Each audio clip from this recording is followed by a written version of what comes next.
Yep. Inside, I want to kill myself. We are on an 0-7 run over the last 2 days. After tonight was just complete bullshit.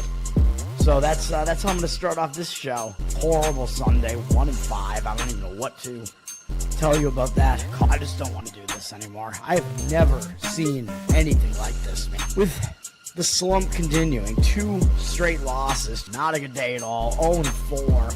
I just have not had a good season, man. What can this slump that I'm on? The slump continues. I've reached a new peak, actually. I'm gonna burn my Bruins hat, man. I don't know what is going on with the Bruins. March 8th, is that what it is? I don't even know. It's March 9th, I think. Who even knows, man? I don't know what day it is anymore. I don't even know what day it is anymore, man. Back with you after the worst day that I could possibly have. Back with you, as I always am. Until I die, at least.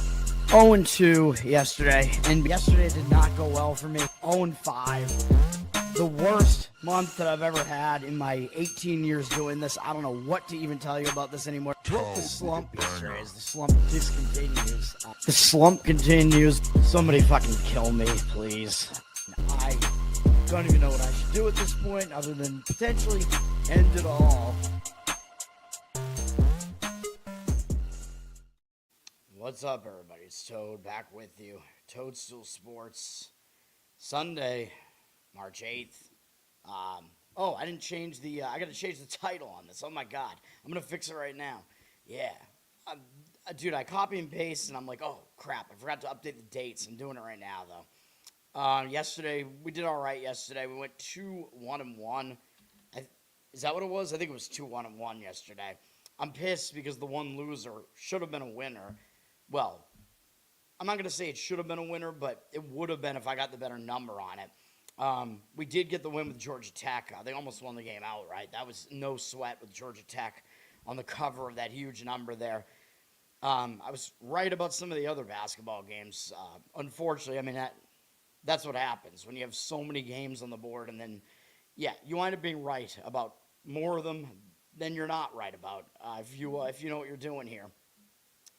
Would have been awesome to get the money line on that one. And then Long Island, dude, I don't know why that line dropped to 6, because the thing was, of course, the Mercyhurst game ended, and then as I've been telling you, if Mercyhurst makes the final in the Northeast Conference, which they did because they won yesterday, then basically that Long Island versus Wagner game, that became the de facto championship game, and whoever won that game was going to make the NCAA tournament. So, but I don't understand why that line would drop, right? Because it was still the semifinal either way, so why would the line change, right? Like, you still are assuming you're going to get a competitive effort out of both teams. But I guess it becomes the championship, and then the line drops to 6. It makes no sense. It dropped to 6, and then, of course, Long Island wins by 8. So they don't cover the 8.5, but they do cover the 6. Yeah, I don't know, man. They probably shouldn't have covered any of the numbers, though, really. I mean, it was a low-scoring game. It was pretty close for most of it. So, but Long Island was the better team. They did pull away. They had the lead for almost the whole game, even though it was a small lead for a lot of it. I don't know, man. And then we got the push with Nashville. Nashville was out to a 1-0 lead, and then they never scored again until the final, minute and a half when they pulled back to within 1 goal, luckily, I guess. But they did have more shots in the game, so, I mean, there were some they had won all the face-offs, too, won 60% of the face-offs. So there were some aspects of that game where they did outplay Buffalo, I think it was, in that game. And then Memphis, the Memphis Grizzlies, they were winning by probably about 20 points in the first half of that game. Then they were, already losing at halftime. Dude, I'm so sick of it. It was almost like the Clippers again the previous night, and it kind of was because Memphis did wind up covering the number, but they didn't win. They lost by 3.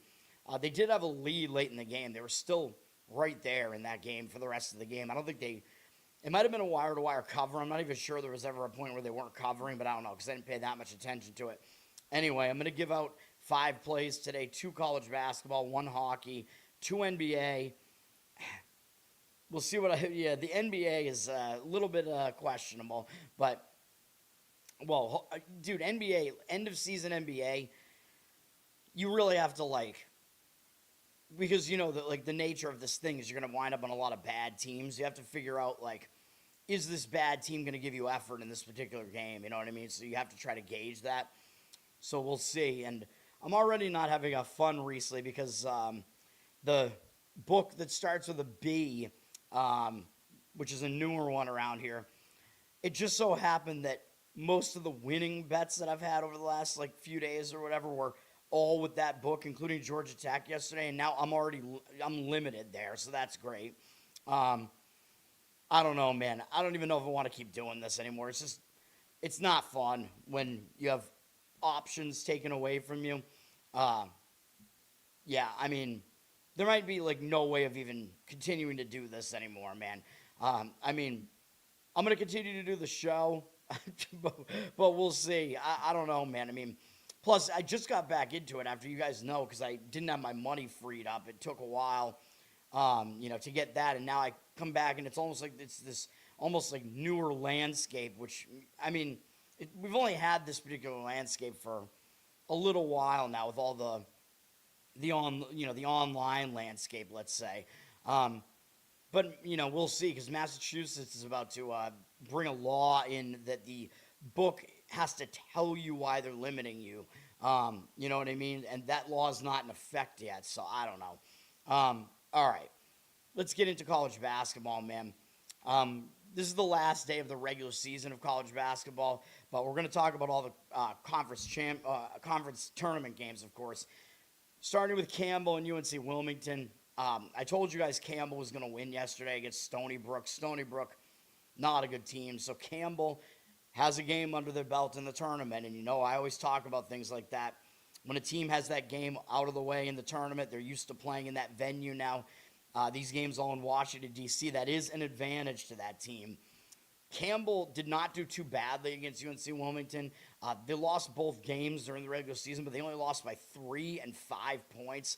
So Campbell does match up okay against UNC Wilmington. And UNC Wilmington, they struggle against teams that go faster, and Campbell is one of those teams, the running Campbells. So it is certainly not guaranteed that UNC Wilmington wins this game. And UNC Wilmington hasn't played since they finished the regular season beating Elon. So I don't know, man. And they finished pretty hot, even though they did lose to Charleston in there, which I guess the loss to Charleston, I think, is probably not bad for them because it ended a long win streak of theirs. So they got that loss kind of out of the way, but they still wound up winning 7 of their last 8 games or something like that. And I don't like it when a team is hot and then they have to take a long break and then they go into the conference tournament. So I would lean to Campbell in this game, plus the points. They'll definitely be an underdog here. The money seems like it is agreeing with me. Wilmington, 8-point favorite, 83% of the tickets, 62% of the cash on Campbell. Yeah, that's the first game up there. And, yes, I will agree with Campbell plus the points there. Mr. Pinsey, what's up? Thanks for hanging out. All right. Next game up, well, I'm just going to go conference by conference as I have been doing. Hopefully we can get through these quick. Drexel and Monmouth are playing in the next game up in the Colonial. Drexel won yesterday against Northeastern, so they have a game under their belt. So, again, that's a little bit of an advantage to Drexel having a game under the belt. In the regular season, Drexel got destroyed by Monmouth at home, and they actually destroyed them on the road. So the road team won each matchup in this regular season series. The road team won each matchup by 20-plus points, which is something you're usually not going to see. So that makes this very unpredictable. The fact that the road team wanted a blowout in both games, so what's going to happen when they're on a neutral? Well, the one thing that you do know is that Drexel played a game already. Monmouth did not. Monmouth ended the season on a 3-game win streak, beating Northeastern. What else is new to finish the regular season? So that means Monmouth has been off. That means Monmouth could have their momentum disrupted a little bit. Drexel is used to this venue. Now, Monmouth is the better team, but they are up to a 3.5-point favorite now from a 1-point favorite. 75% of the tickets, 91% of the cash on them. I know Monmouth is the better team here. Drexel really is not that good. They're kind of a fraudulent whatever seed they are here. I think they're a 5 seed. I don't even think they're the 5th best team in this conference.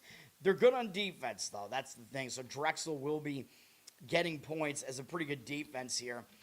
In fact, I believe they're the better defense over Monmouth slightly. Monmouth also better on defense than offense, but a little bit more balanced. I would still probably lean towards taking the points with Drexel in that one. It's a low total in the 130s, so points will be at a premium there. Drexel at least has the game under their belt, but that one is not a strong opinion.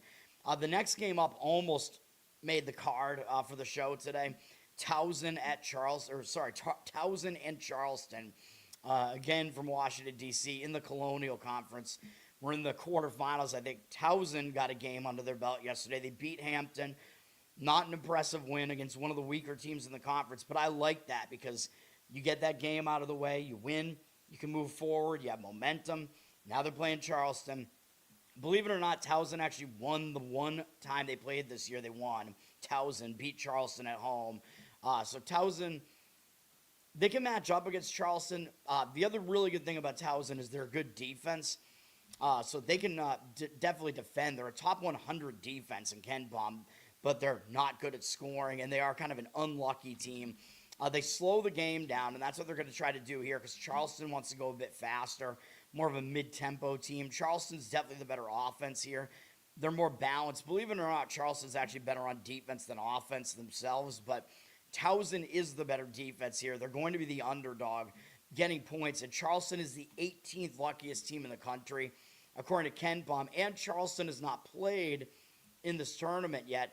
And the last time they played, they'd won 5 games in a row, and they finished the regular season beating UNC Wilmington in a huge comeback. So if that's the last time Charleston played, I don't like that at all, man. They've been sitting on that win that whole time, and they have that 5-game win streak now disrupted. I like Towson in this game. Charleston is up to 2.5 here. The money looks like it's come in on them early. But, yeah, I would lean to Towson in that game. That's the way I would look at it. Do with that information what you want to. And then William & Mary and Hofstra is probably the best game being played in the Colonial today, which probably that's why it gets the late billing. No, I don't think that's the only reason why. William & Mary has the momentum here because they beat Elon yesterday, so they have one game out of the way in the tournament, which, again, I think is a plus. Hofstra is the best team in this conference power ratings-wise, but they finished the season with 4 wins in a row, went into the break. So now they've had a lot of time off. They've not played yet in this tournament. So, again, I think I'm going to have to lean to William & Mary in this one. Looking at the regular season, I think Hofstra won the one regular season matchup. Let me see. Where was that game? I don't even see it here. No, they lost, actually. William & Mary sped the game up and were able to win that game. Now, some of these teams, like especially Wilmington, as I've already mentioned, Wilmington is a slow-paced team, and they lost both games to William & Mary, and they hardly lost any other conference games on the season. So William & Mary's been able to successfully speed some of these teams up, and Hofstra was another one of them. Hofstra goes really slow, and William & Mary was able to speed them up and beat them. I would probably lean to William & Mary here, man. And I know it doesn't mean much, but it just seems like Hofstra is like always one of the best teams in this conference, and they never make it far in this tournament.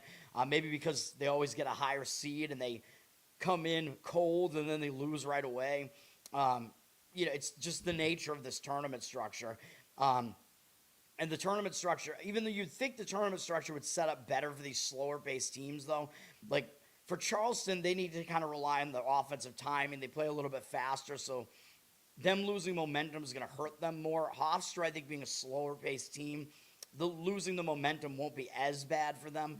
The money is coming in on Hofstra. They're a 5-point favorite, up from 4.5, 67% of tickets, 91% of the cash on them. I'd probably lean to taking the points with William & Mary, though, still in that one. But that one, not really a strong opinion for me on that one. The one that I really like in that conference is Towson. All right, CBS Sports at noon. We have the Patriot League going on with the 2 versus 3 matchup, Colgate and Lehigh. And as I've been telling you, Colgate is actually the better team here, although they're only a very small favorite here. Now, part of that reason might be that Colgate actually got swept during the regular season by Lehigh. The score was almost the same in both games. Lehigh won 77-76 and 78-77 in the 2 games, so 2 1-point wins. If you dig into the box scores, though, one of the games, I think Colgate only hit like 1 3-pointer. So there were some, I think it was the second game. There were some definite outliers here. Let me see. I want to make sure I get this right. Sorry, they hit 3 3-pointers. That's still ridiculous. So Lehigh in the second game was plus 30 from behind the arc, and they only won the game by 1. That should tell you that Colgate is kind of the better team here still, man. So that was the second game, the one at Lehigh. The one at home for Colgate. Colgate won the rebounding battle slightly. They did hit more threes than they did in the other game.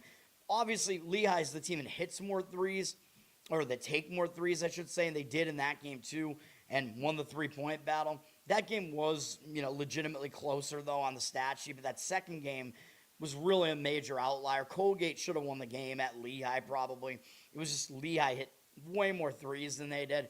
Now, both these teams have played in the tournament already. Colgate had an easy win over Loyola, Maryland. I believe both teams played 2 nights ago, so that's not really a concern here. And Lehigh won on a ridiculous 3-point buzzer beater from half court to get by Holy Cross after Lehigh had to come back to beat Holy Cross, man. So on the one hand, you could say, well, that's going to make Lehigh more focused here, right? They looked really bad because they almost lost to the 10 seed. And that's true. Like when the 2 seed almost loses to the 10 seed, the 2 seed a lot of times will show up with more intensity. But I've been telling you Lehigh's overrated too, and they were not that heavy of a favorite in that game. Colgate at least had an easier time of it. And I think played an earlier game, although when you have a day off, I don't think it matters as much. But I think I would still lean to Colgate here. The money is coming in on Lehigh, though. 66% of the tickets, 92% of the cash on them. Colgate is a 2-point favorite, even though they're the lower seed, which is something I look for, the lower seed as a favorite, where the seeding is telling you something different than what the odds makers are telling you, and the odds makers are telling you who is truly the better team. So I like Colgate there. And then the other game in this conference here, we have BU and Navy. And these games are at the home arenas, by the way, of the higher seeds. So that game is actually at Lehigh. So the odds makers are obviously telling you Colgate's the better team because they're favored on the road in that game. So just keep that in mind, that game is at Lehigh. And the second game is at Navy in the afternoon here. These are the semifinals in this conference, BU and Navy. The top 4 seeds are all still alive here. Whether you think they're the top 4, I don't think they're the top 4 teams. I think Lehigh is not one of the top 4 teams. The rest of these teams basically are. BU was able to beat American for a second straight time in another close game. They won on a final second shot to win that game. Otherwise, it looked like it could go into overtime in that one. BU got the win. Now they got to go to Navy, though. But BU has actually played well against Navy during the season. They lost by 5 the last time they were here at Navy, and they lost by 8 at home to Navy. So BU played pretty well against Navy. Now, the thing that I like about Navy, though, other than the fact that they're obviously the best team in this conference, is that Navy just had a real scare in their last game in this conference tournament. So all the teams in this conference have played in the tournament already for a game.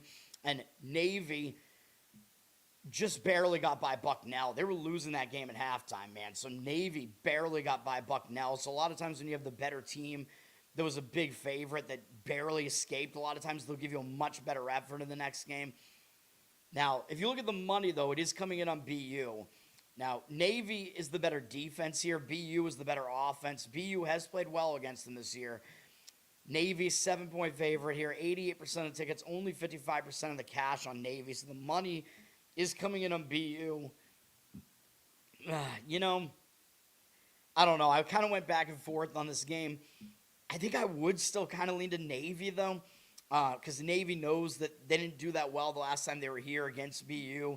They didn't do well in their first conference tournament game. BU had much more of a tough game getting through Americans, so I'd probably still lean towards laying it with Navy here. Plus, I do want to see Navy get into the tournament because I want to see Navy up against Nebraska in the tournament because I think that's going to be that's like the best draw that Navy could get in the tournament in like a 3-14 game.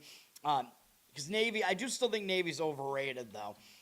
They're 31st in luck, according to KenPom, but they are top they're a top 100 defense, but they're not very good on offense. And, of course, they do slow it down. So a defensive team that doesn't score well, you don't really necessarily want to lay points with them. So, obviously it's a stay away for me in that one. Stacks, what's up? Thanks for hanging out. All right, then we have the Missouri Valley. This is the Missouri Valley Championship game between Northern Iowa and Illinois Chicago. And these are two of the top 3 defenses in the conference. Defense winning out in this tournament, man. What else is new? First of all, I think the way that I would lean in this game is obviously the under. This is a conference that's notorious for having unders all over their tournament because it's kind of a larger venue that they play in St. Louis. But the total's already dropped 5 points from 128 to 123. So I think if you wanted the under, you really had to jump on it like right away. But I think this is going to be a grind of a game. These two teams are both way better on defense than offense, especially Northern Iowa. Very, very disparate there. Northern Iowa is very bad on offense, and they're almost elite on defense. Illinois Chicago is a little bit more balanced, but they're better on offense than Northern Iowa, and they're worse on defense than Northern Iowa, but still quite good defensively. So, yeah, I like the under in this game, and that is the way that I would approach that game rather than the side. But, again, I think you've lost too much value on it at this point. 123 is, like, really cutting it. As far as the side, Northern Iowa is the better team. I think they're the second-best team in this conference behind Belmont. They barely got by Bradley yesterday. Well, I don't want to say that. I mean, Northern Iowa was winning that game by double digits, like, throughout most of that game. It got close near the end. But, again, Northern Iowa was also coming off the most difficult game that either of these teams has had during the tournament. Northern Iowa had to beat Illinois State, and they did so pretty easily. And Illinois State is a legit team in this conference. So that was the best opponent either of these teams had to get through during the conference tournament. So you got to give credit to Northern Iowa there. Then they actually had an easier game. I know Bradley's the 2 seed, but they're like actually the 7th best team in the conference. So Northern Iowa was able to beat them. It didn't look that impressive, the fact they only beat them by 4. UIC, everybody I think is going to give UIC more credit for blasting the Cinderella of the tournament, Drake. I told you guys yesterday Illinois Chicago would win that game and cover, and I was correct. UIC got through Murray State before that. Murray State's an okay team. I like Northern Iowa here. They are the better team. I think that's what it's going to come down to here. But you're going to have to lay points with a heavily defensive-focused team, so I don't know, man. But I think the public's going to like UIC a bit more at this one because they don't like ugly offense, which is what Northern Iowa gives you. And they're going to like that Illinois Chicago, they're going to see that Illinois Chicago beat Drake, who was the darling of this tournament. Oh, that means Illinois Chicago kind of just, I think, legitimized themselves in the public's eye. And as you can see here, Northern Iowa's minus 3.5. They're the better team. They're the favorite here. 63% of tickets are on Illinois Chicago. 54% of the cash on Northern Iowa. That and Northern Iowa is just more used to being in this conference tournament, in like the later games of this conference tournament. They're a program that's been in this conference for forever. Illinois Chicago's actually pretty new to this conference. So I think it's almost going to be, Northern Iowa just has more familiarity with it, although, of course, Illinois Chicago's played multiple games in this tournament now anyway. But Northern Iowa, I think it's going to be almost kind of more like defend the old guard against the newcomer. But even if you don't consider that, I think Northern Iowa is the better team. It's a low enough point spread where they probably should get it done, even though they are a very defensive team. Matthew, what's up, man? Queens, yeah, dude, their coach retweeted me yesterday. I said I was rooting for them today, pretty much just because I like that guy. I'm going to root for them, even though, I don't have, I'm not going to have, there's not going to be a play from me on the game, anything like that. I'll give you an opinion on the game, which you probably won't like, but, I might have an opinion on the total in that game too, but yeah, I don't know. I don't know what else I have to say about it, but, it'll be a fun game to watch, I think. The Big South final is happening on ESPN2. That Northern Iowa UIC game's on CBS, by the way, for that final. Also at 12, ESPN2, Winthrop and High Point. We knew it was going to come down to this. I mean, High Point and Winthrop, these are obviously the two best teams in this conference. I do think High Point is significantly better than Winthrop even, and then The rest of the conference is below that. Both teams got through. Winthrop got through a Presbyterian, and they barely got by them yesterday. So Winthrop's had a couple of close calls here. Now, people are going to look at this and think that Winthrop should be able to cover this because High Point has not been able to beat them by margin either time this season. Winthrop lost by 2 at High Point the last time they played, and Winthrop beat them by 17 at home. So Winthrop has looked really good against High Point during the regular season, but I think when it comes down to it, I don't know, man. I do think High Point's going to win out here as the better team. High Point, they didn't do too well yesterday either against UNC Asheville. So both teams kind of had an escape yesterday. The High Point one, though, I just think High Point just kind of took their foot off the gas. I was looking at the score in this game, and High Point was winning most of the game by more of a margin than this. They were winning by almost double digits with 4 minutes left, and then it got a bit close, sort of close at the end. But High Point was never really in danger of losing that game. Winthrop was definitely in danger of losing yesterday. I watched the end of that. Although that does mean that Winthrop will get scared into focus. High Point was the bigger favorite in the games yesterday, though. And High Point, of course, is the better team, and they are favored here. They're favored by probably 6. I was going to say 6.5. They're up to 7 now. All the money's coming in on High Point. They're up from 5 to 7 here. 91% of the cash on High Point, 50-50 on the tickets. I'd have to lean to High Point, but 7 is kind of, getting a little bit iffy there because 7's a key number in basketball where teams stop intentionally fouling at the 3-possession threshold. I think people are going to be misled by looking at the regular season matchups between these two. I do not agree. I think High Point wins this game, and I think they cover as well. I do not think it's too big. Matthew, you're a North Carolina guy, right? You and Garrett, both North Carolina guys here in the chat. This total has dropped a lot, too, down to 160.5. And these teams could definitely both score. So, yeah, that total looks like it's getting a bit low, man. Dropping 7 points. I think I would go over in that one. Oh, yeah. Wait a minute. High Point is North Carolina. Winthrop is South Carolina. Am I right about that? I don't know I don't know which Carolina's which anymore. I think I'm right about that, though, right? Maybe I'm not right. All right. But, yeah, I think High Point gets it done, man. Winthrop does have Duncombe back, remember.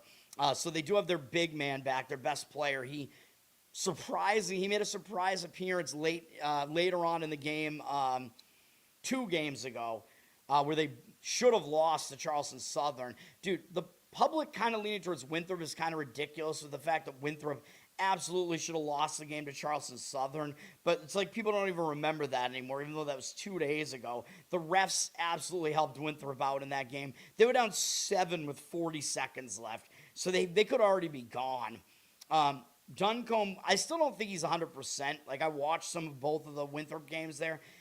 He's really, dude, he's got his shirt untucked, his jersey untucked. He's sweating all over the place. I'm I don't think this guy's 100%, dude. I'm going to give him credit for being out there and putting in the effort and getting out there. But I think he's still hurt, man. Duncombe, we'll see. But he is a big body out there. Stick him under the basket and let him get rebounds and let him put in shots, from underneath the basket, I guess. But still, I don't know, man.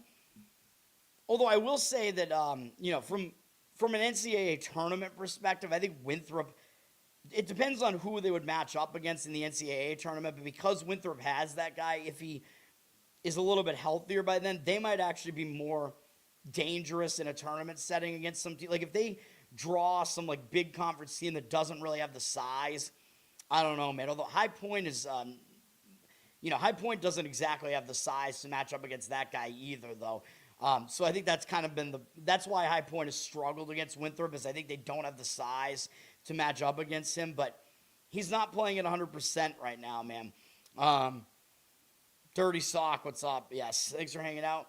All right, I'm doing all the conference tournaments first, man. Here's your Atlantic Sun conference final. By the way, I forgot to congratulate the 2 auto bids that were clinched yesterday. Congratulations to Long Island who will almost certainly be a 16 seed. They are the winners of the Northeast Conference. Despite not having played in the final yet, they're in because Mercyhurst is their opponent, and Mercyhurst is ineligible. We're going to talk about that on Tuesday because that is probably going to make my card.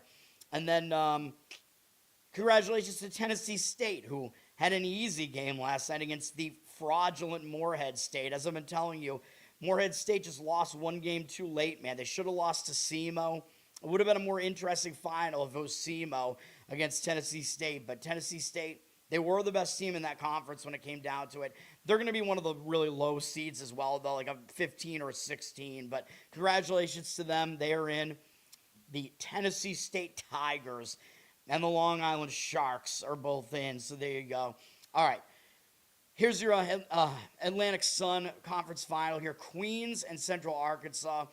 Queens just beat Austin Peay to get here. Big win for Queens, man, against Austin Peay, who I think was the best team in the conference.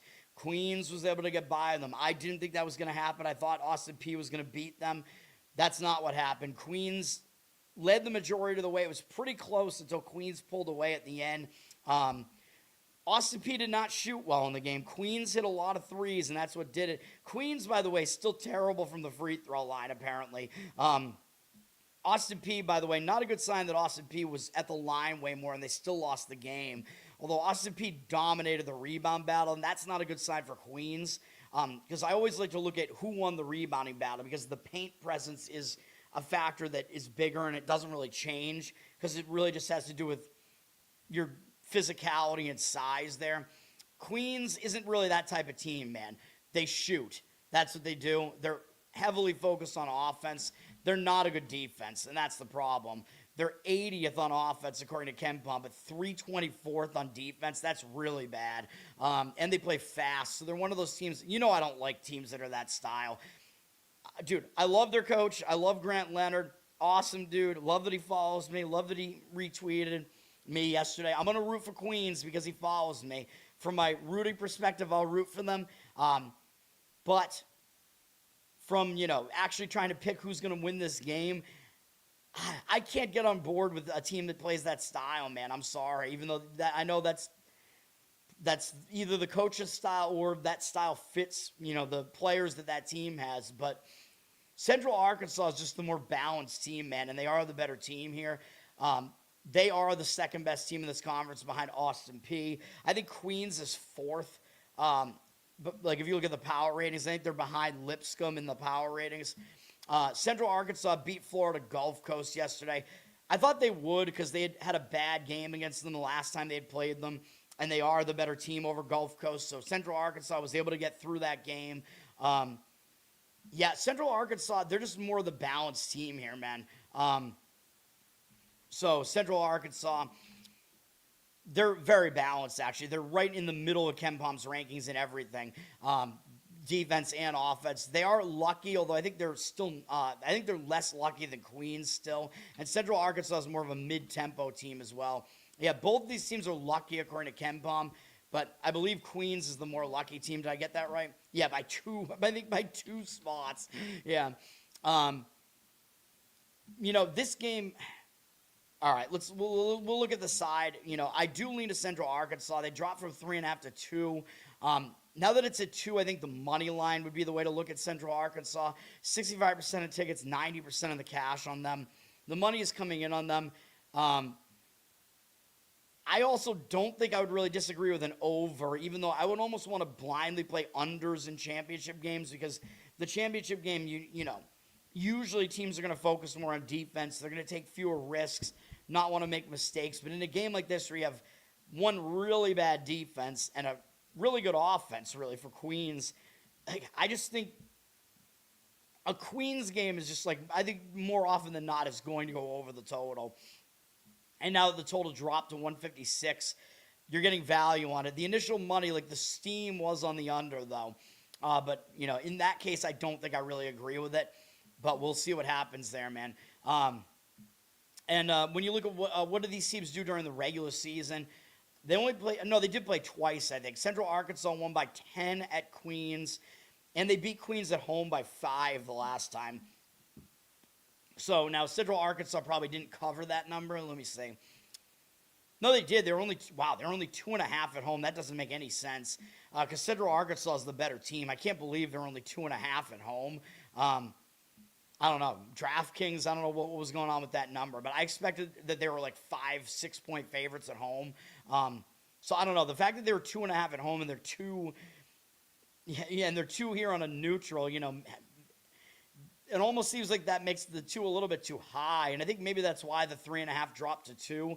I think it was maybe more of a numbers play there. Like, how could they be favored by more on a neutral than they were at home?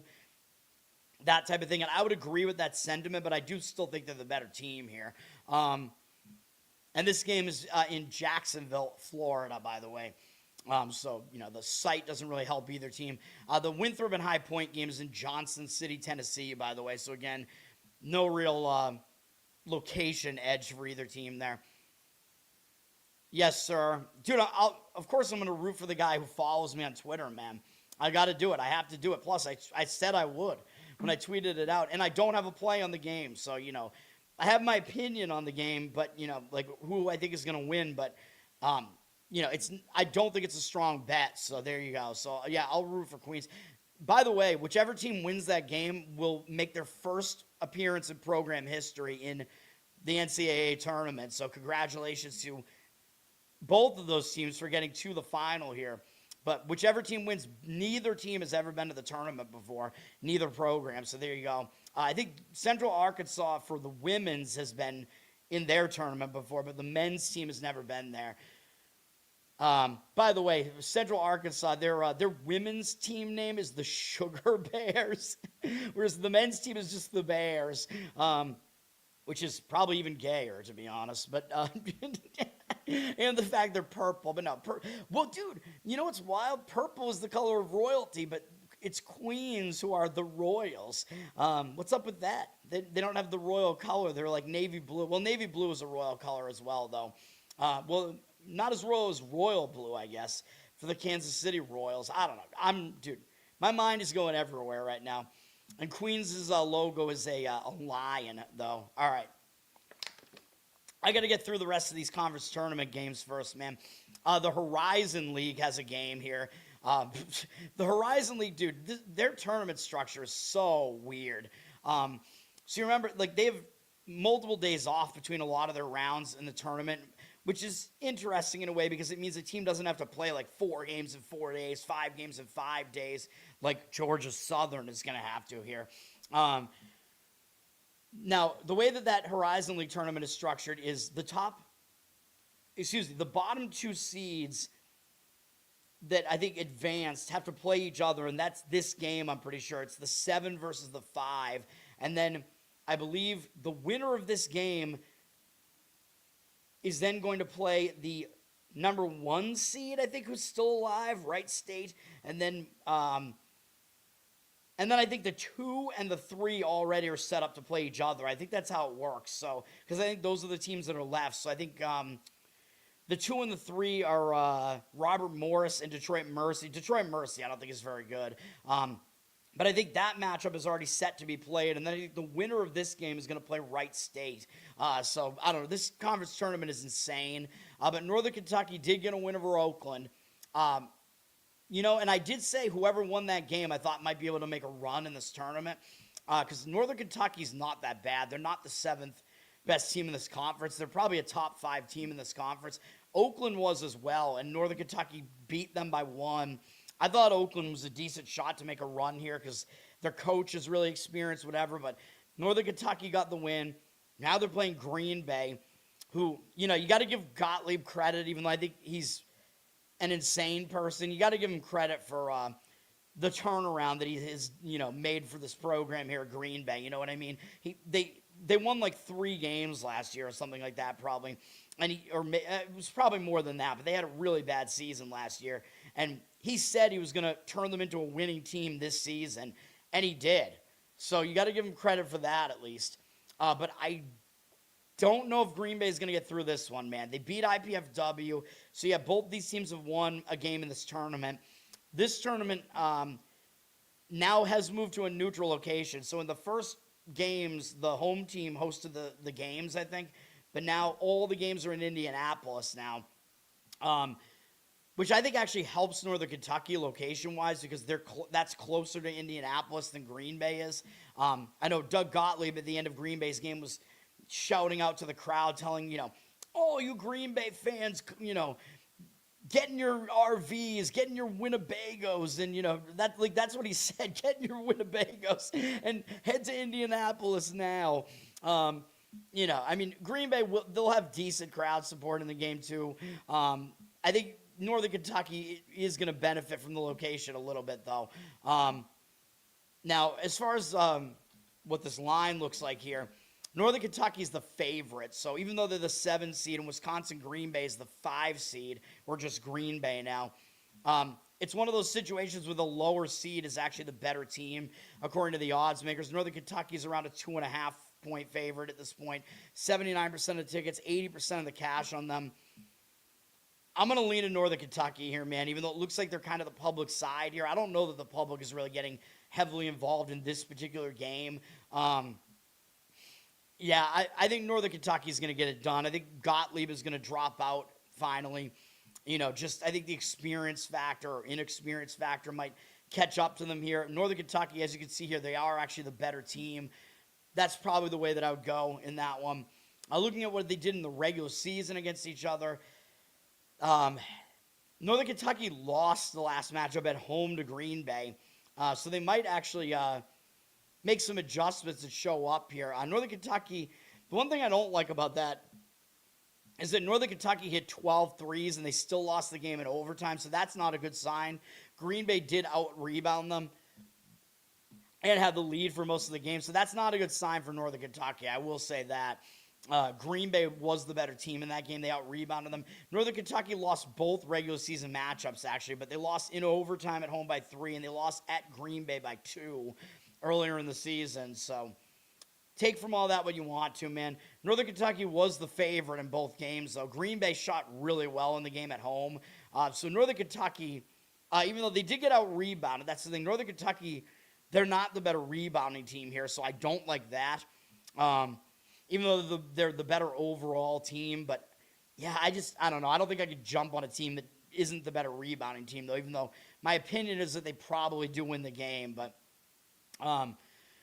that Green Bay win at home, a lot of it was because they were a really hot shooting team in that one, and they barely won. So, and Northern Kentucky was the favorite in both games and lost. So, and by the way, if Northern Kentucky was a 4.5-point road favorite against Green Bay, now they're 2.5 on a neutral, it kind of looks like there is some value there on the Northern Kentucky side, even if, you do have to adjust the power ratings a little bit. But a 4.5-point road favorite, that would really indicate that Northern Kentucky should be like a 7-point favorite on a neutral.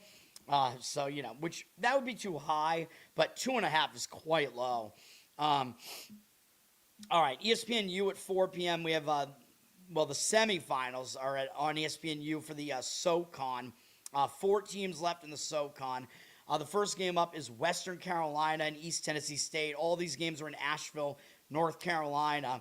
And we do have a North Carolina team still in with UNC Greensboro.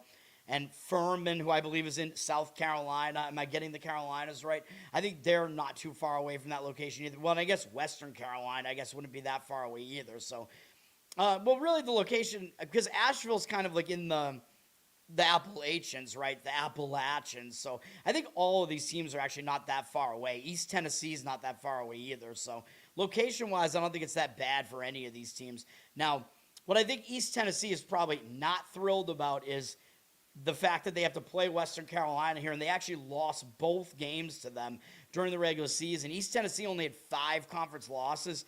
2 of them were to Western Carolina. So it looks like they might have some matchup issues against them. Even though East Tennessee is the better team, I don't know. To me, this seems like a bit of a matchup concern.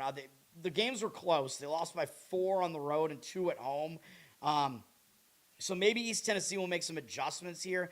Western Carolina did shoot pretty hot against them on the road, but they did out-rebound them at East Tennessee as well. East Tennessee did lose as 9.5-point favorites, though, so they probably remember that, and they'll probably try to turn it around here.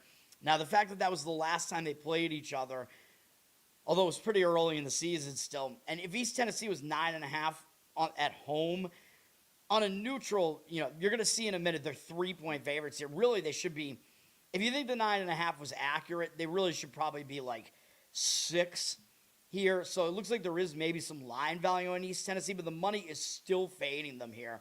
Now, East Tennessee, they won.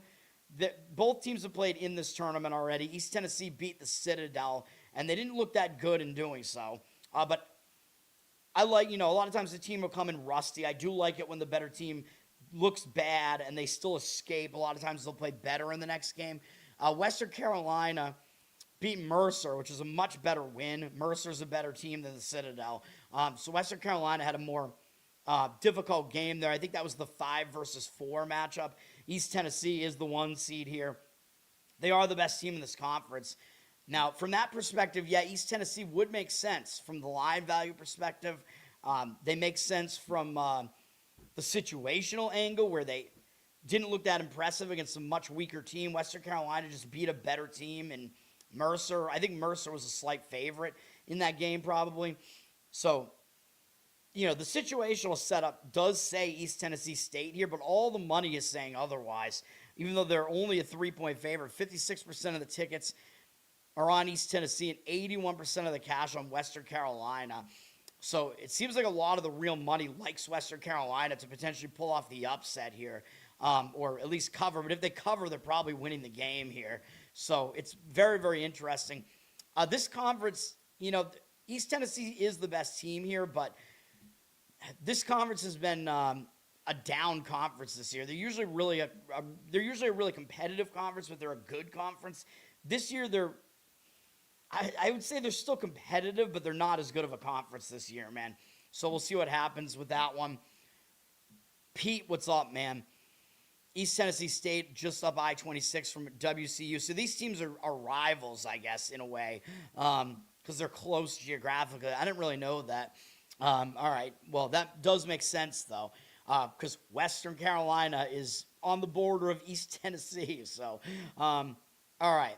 Then the other game in that conference is – oh, no, wait. I already talked about both games in that conference, right? Yeah. Wait, did I? Oh, no, I didn't talk about it. UNC Greensboro and Furman is the other game. Yeah, I kind of alluded to it already. Now, UNC Greensboro, they've played 2 games in this tournament already. One of them was kind of a bye, though, even though they beat VMI, VM bye. So, easy win for UNC Greensboro there. So that was basically like having a bye. I'm sorry to VMI, but that is what it is. Then UNC Greensboro had a nice win, knocking out the overseeded 2-seed Wofford yesterday. UNC Greensboro were like 3.5-point dogs in that one. They're playing well right now, though, man. And Wofford was a vulnerable team there. Wofford, not actually the second-best team in this conference. But now UNC Greensboro is running into the team that I think is actually the second-best team in the conference, Furman. Even though the Furman is the 6th seed, the 5 seed, I guess. Furman beat Samford yesterday in a close game. That was a battle. I watched it. Furman had it in hand at the end, though. It was a good win for Furman yesterday, though. I watched the end of it. So Furman has played 1 fewer game than UNC Greensboro, but again, I don't think that matters that much because beating VMI, who cares? But UNC Greensboro did pull off the upset yesterday. Furman had a difficult game, too, against Samford. Samford is not a bad team. Which actually that might have been the 3 versus 6. I think it was because East Tennessee's, yeah, it was because East Tennessee's the 1, Western Carolina's the 5 seed, Greensboro's the 7, and yeah, Furman's got to be the 6. Yeah, all right. Anyway, Furman's up to a 7.5-point favorite here, so the number did go through the key number of 7. 79% of the tickets and only 76% of the cash on them. So Furman is the public side with less of the money on them. So that does mean the money's coming in towards UNC Greensboro plus the points, man. Doesn't necessarily mean they're going to win the game, but the money seems to like UNC Greensboro as kind of an undervalued commodity here. They're outside of the top 300 in KenPom, though, and they're lucky, according to KenPom. They're a bottom 20 defense, so I don't know that there's that much to like about them. Furman is outside the top 200, though. although they are the better team and they're the significantly better defense. So I don't really think Furman's going to lose the game. As far as the spread, the market is saying UNC Greensboro on the spread, but we'll see what happens in that one, man. And then, as far as what these teams did with each other during the regular season, let me just look real quick. UNC Greensboro, let me see. Against Furman. UNC Greensboro won at Furman and lost at home against them. Furman blew them out in Greensboro, and then Greensboro won by 3 on the road. So between all that, Furman was still the better team, though. But the most recent matchup, UNC Greensboro beat them at Furman. Furman was a pretty big favorite in that game, probably double digits. So if that was the last game that happened, Furman's really going to take them seriously this time. So I don't know. I don't even know if I agree with UNC Greensboro plus the points there, man. I don't even really think I do. The market is saying that.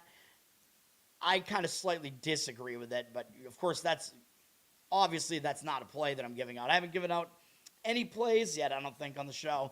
My strongest opinion I've talked about so far is Towson. All right. Sunbelt. Is Sunbelt up next? Yes. For the Sunbelt, we have Southern Miss and Troy.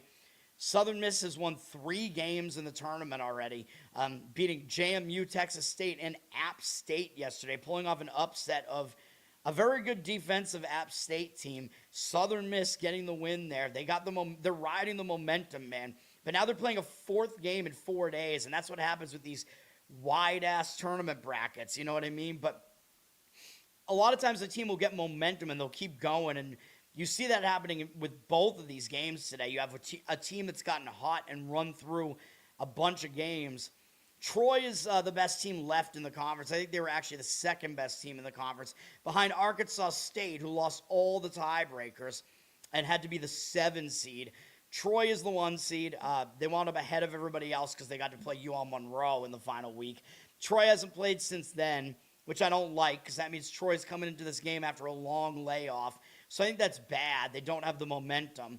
But I think what's good is they lost at Southern Miss very shortly before the end of the season. So I think they're going to remember that, and I'm assuming they were a favorite in that game. Troy did absolutely destroy Southern Miss in the earlier matchup at home. Troy is definitely the better of these two teams, but Southern Miss does have the momentum edge and the fact that they played in the conference tournament already, which Troy has not done. Troy has to come into this game cold. The game's in Pensacola, so Southern Miss, I think, does have a pretty good crowd showing up for this. Troy is located in Troy, Alabama. I don't know exactly where in Alabama that is. I think it might be further north, though. So Southern Miss, I think, has a slight location edge here. Troy comes in as a 5-point favorite. They are definitely the better team here, but 84% of tickets, only 52% of the cash on Troy. Now, on the one hand, like I said, I think Troy will bounce back from having lost their last matchup to Southern Miss, but the fact that they've had so much time off, they got to come into this game, and Southern Miss is already on a roll. You got to try to figure out, when is Southern Miss going to get tired? You know what I mean? Is it going to happen in a 4th game in 4 nights? Maybe. But the money's all coming in on Southern Miss here, man. So the market read says Southern Miss. In this case, I don't think I have that strong of a reason to disagree. Troy is 158th in Ken Palm. They're a fairly balanced team, and at least for them, they play slow. So, a slow-paced team, it's easier for them to have a long layoff and jump back into the game. Southern Miss tries to go way faster, although their defenses are almost ranked the same, believe it or not. Even though Troy's a slow-paced team, Troy's not a great defense.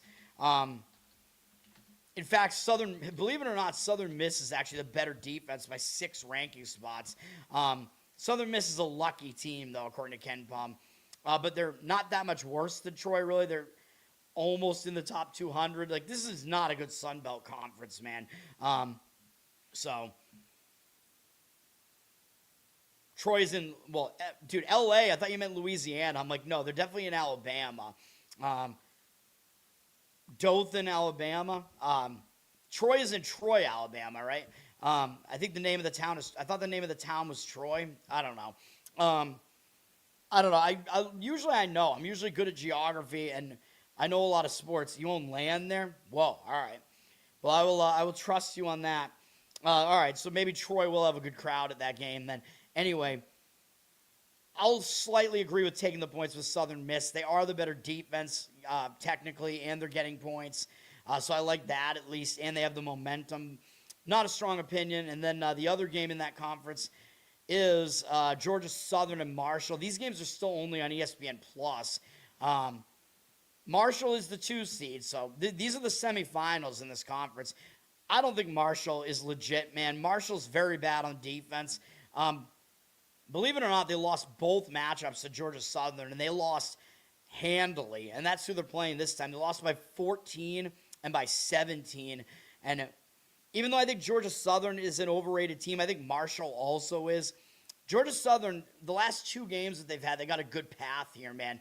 I thought Georgia Southern was going to be out immediately because I liked Old Dominion. I think Old Dominion was a very underrated team, and Georgia Southern escaped through that. Then they pulled up an upset against Arkansas State, who I thought was the much better team. They upset Southern Alabama as well, South Alabama. Then they finally got an easy draw, but now they're playing a 5th game in 5 days. So with Georgia Southern, you got to wonder, when are they going to get tired? You know what I mean? 5th game in 5 days is insane. And if they make the final, they'll play a 6th game in 6 days, and that is actually a possibility, which is insane. I don't know if we've ever seen a team do that, and this is one of the only conferences where it's even possible for that to happen. This and the West Coast Conference, I think. Maybe not even that, because this conference has more teams in the tournament, I think. No, maybe I'm wrong about that. But Georgia Southern did take care of Coastal Carolina yesterday. Coastal Carolina, not a good team, though, even though they were the 3 seed. They're overrated. I think Marshall is overrated, too, though.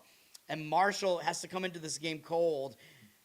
So Marshall's had a lot of time off. And, again, I don't know that having all that time off is that helpful, especially a team like Marshall. Marshall plays fast, and they rely on offense. Their defense is not even inside the top 300. So Marshall, very bad on defense. And a team like that goes fast and they play offense, it's not good for that team to have a lot of time off, man. But the one good thing for them is they lost their last game at home to Georgia Southern. That's the last time they played, so they're definitely going to remember that. And they will might be able to fix some things showing up in this game. But, dude, Georgia Southern had the upper hand against them, man, even though I think Georgia Southern is definitely an overrated team, like I said.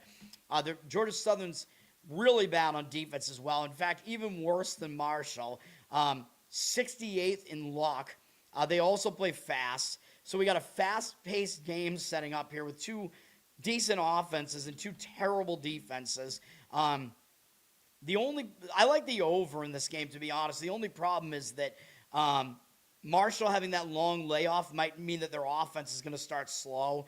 That's the only issue that I have with this. But you're going to have probably a really tired Southern Miss team at some point here. So the over does kind of make sense in this game. Both teams are really high in the luck index. I'm going to be honest. I think whichever team wins this game is going to lose in the final. These 2 teams, they're both actually pretty bad. Marshall is the favorite here, 4.5, 62% of tickets on them. 52% of the money, though, on Georgia Southern, the cash. So the money is on the Georgia Southern side here. The total dropped a little bit, but, yeah, I mean, I'll agree with Georgia Southern slightly on the side there. I'll agree with the money in that one. I think the over might be the better look in this game still, though. 168.5 actually seems... I know it's a high total, but it almost seems low for a matchup like this. So I think an over makes sense in that game. All right. Charles, what's up? Thanks for hanging out. All right. Then what else do we got here, man? I still have to do NHL and NBA, although hopefully that's going to be a lot quicker because I go through all the conference tournament games. Usually my Sunday show is usually quicker than this. We're almost done, though. I haven't gotten to either of my plays yet. One of them is in the conference tournaments. The other is in the regular season. Let me see here. So I am going to hit the rest of those games real quick. Oh, and then we got to talk about the Big Sky. Actually, hold on. I'm trying to go in order here. No, we're going to talk about the MAAC next, I guess, because they're continuing today as well. They're in their semifinals. Marist and Merrimack, which is maybe the more interesting of the 2 games today. Marist had a really tough game yesterday against Quinnipiac. I watched the end of that game.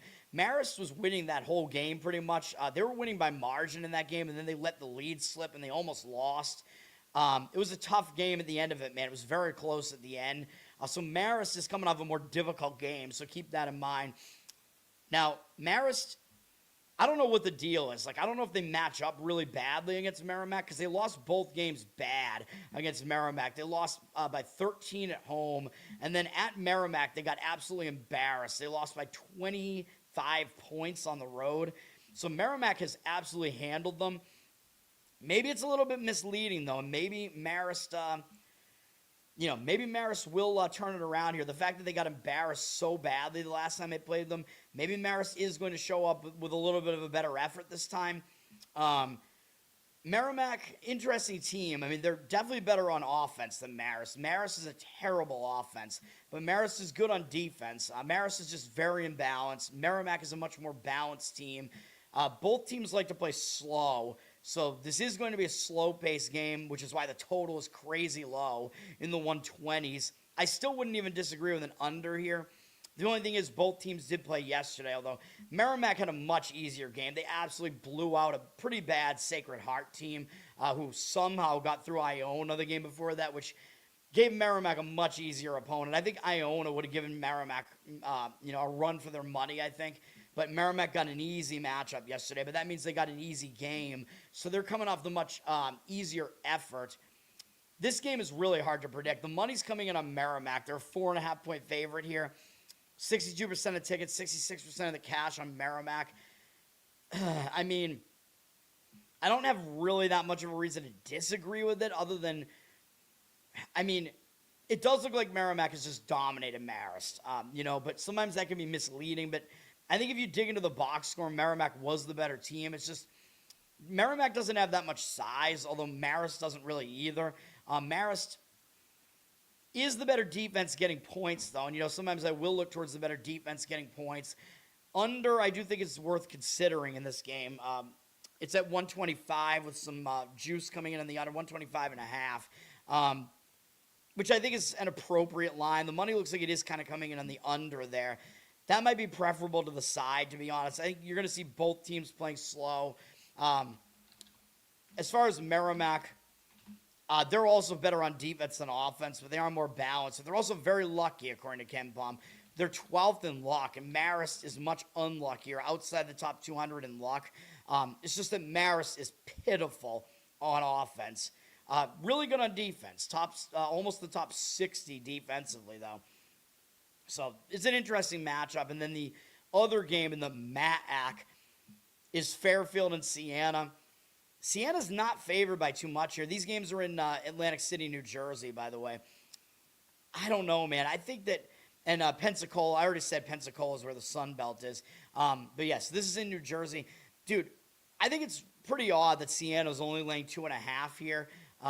Fairfield has actually won 2 games in the tournament. They beat Manhattan, and then they beat an overrated St. Peter's team, which one thing we got to be aware of is, did Fairfield actually have yesterday off, or did they play yesterday? Let me see.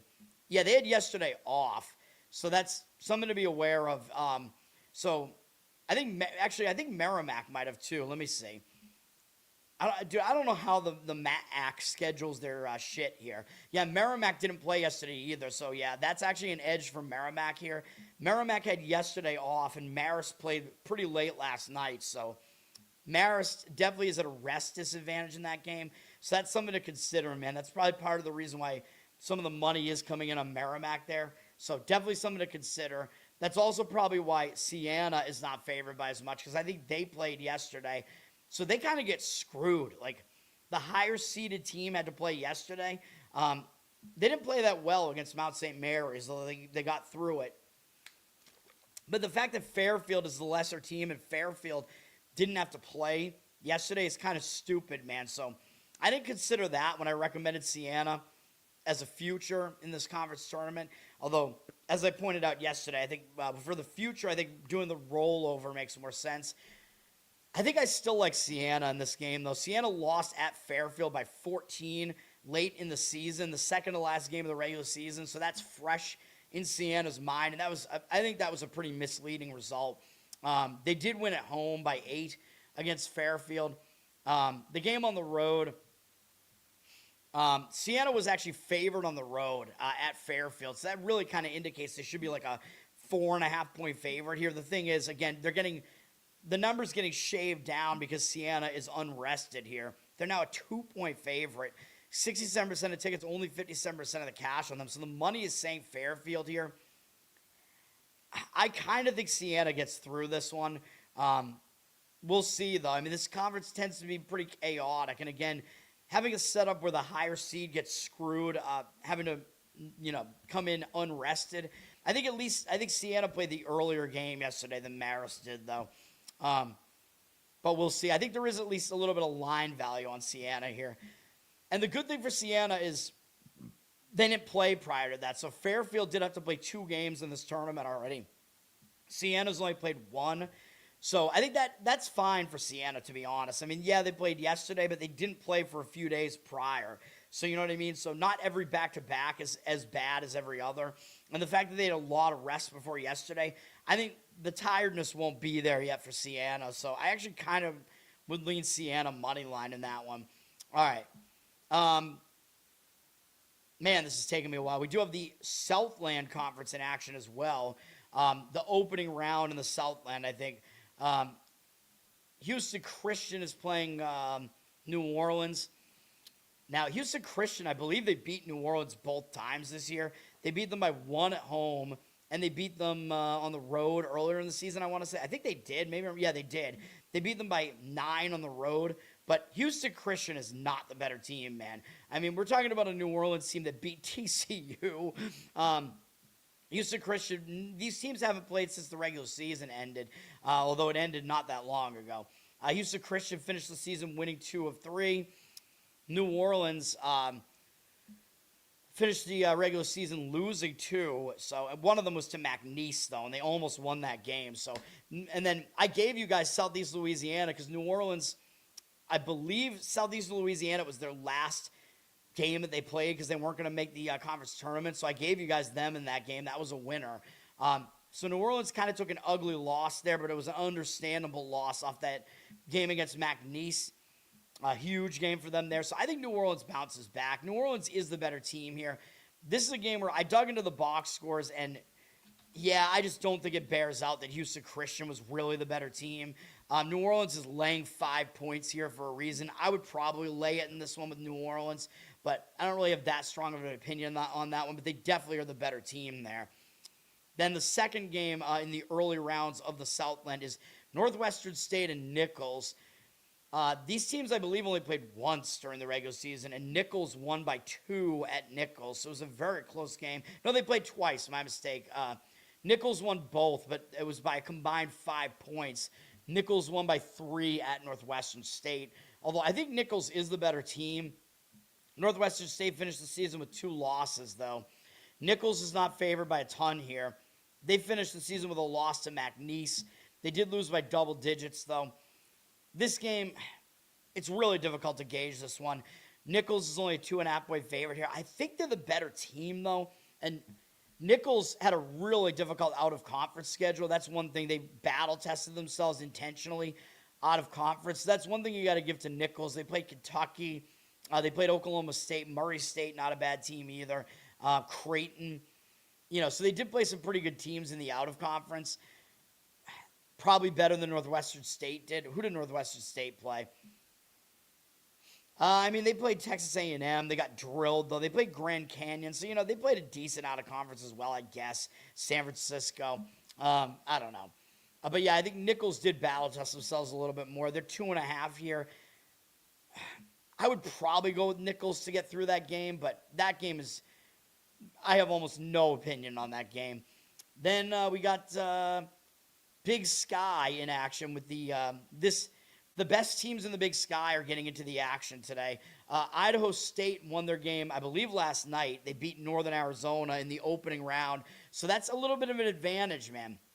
Again, these teams that played last night, these games were all in Boise, which isn't really that close to Idaho State, but the games are in Boise. Now, the teams that played last night, I think, they're at a little bit of an advantage, man, because they had a little bit of rest. They played last night. They got used to the venue. They got a win. Idaho State beat a pretty bad Northern Arizona team last night. Only beat them by 8. They're coming in. They're facing Portland State. Now, the good thing for Portland State is time off might not hurt them that much because, well, first of all, they had 3 losses before they finally won their last game of the regular season. They sputtered down the stretch, but sometimes it's good that you get the reset when you're playing poorly at the end of the season. Like, it would be a lot worse for them if they had some really positive momentum get stalled out at the end of the season. That wasn't the case. But they won their last game, which I think is all right. It ended their losing momentum. The other good thing for Portland State is that they're a slow-paced team, so it's easier for those type of teams to overcome the having a lot of time off. They're more of a defensive team as well. I believe they're the best defense in this conference. In fact, they're 46th overall in KenPom. Actually, they're not as slow as I thought. They're more of a mid-tempo team. Really weird, given that they profile as a low-scoring defensive team. Their offense is bad. Their defense is the best in the conference, but I do think they're a bit overrated. KenPom has them fairly lucky, 136 in luck. I think the momentum edge does kind of go to Idaho State here. As far as what they did during the regular season, Portland State demolished them at home by 23 points, and they beat them on the road by 6. So Portland State was the better team in both games, and they are. They beat them both times, but in a setup like this, and the money's coming in on Idaho State, the number's already up to 7.5 on Portland State. Now the money's coming in on Idaho State. I kind of agree with that. 56% of tickets, 98% of the cash on Idaho State. So the money is coming in on the Idaho State side. I'll agree with it, but it's not that strong of an opinion for me. And then the other game, the other Idaho team is playing. The Big Sky is kind of weird. They stagger their games, so the 4-5 matchup and the 3-6 matchup, I think, haven't played. They have not gone yet. So this is Portland State is the 1 seed. Idaho State won one of the games with the lower seeds. Idaho won. I think Idaho's the 7 seed and beat the. I think Idaho actually beat the 8. I think they're the 7 and they beat the 8, I think is the way the Big Sky does it. I think Idaho State was the 9 seed and they beat the 10. I think they do something really weird like that in this conference, which kind of makes sense because then the winner of the lesser 2 teams playing off gets to play Portland State. It's similar to the NBA, like the NBA play-in, even though it's not a round robin. It's actually kind of similar to that, so that the in the NBA, I think the lowest 2 play each other and the highest 2 play each other first. Anyway, Montana State power ratings-wise, they are actually the best team in this conference, even though they're the 2 seed. Problem for them is they finished the season with 3 wins in a row, and they haven't played since then. So that could be a little bit of a momentum stopper.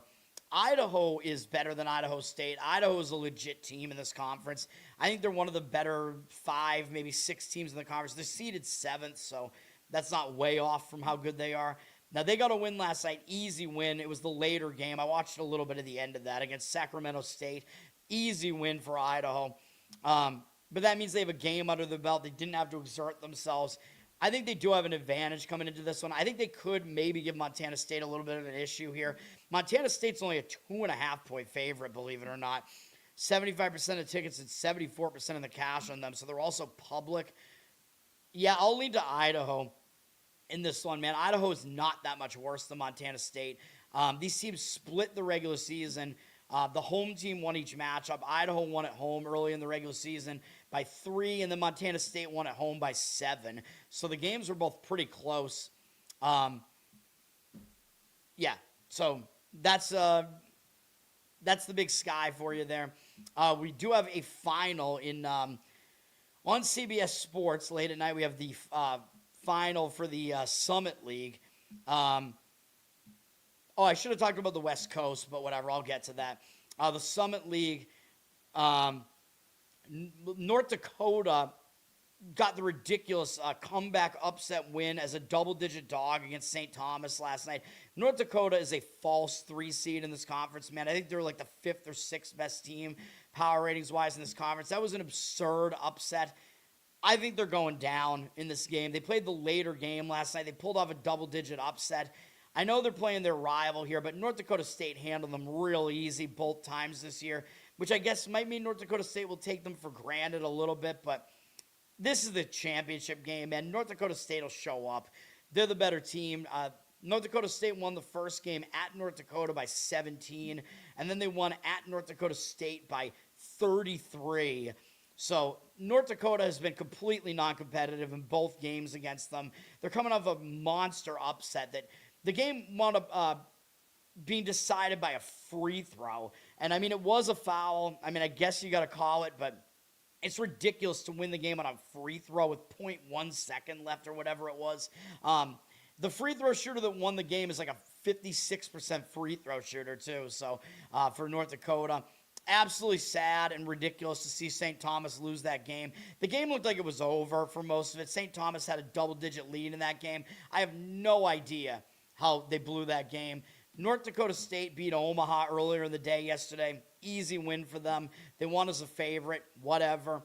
I think North Dakota State wins this game. I don't really have a whole lot to say about that otherwise.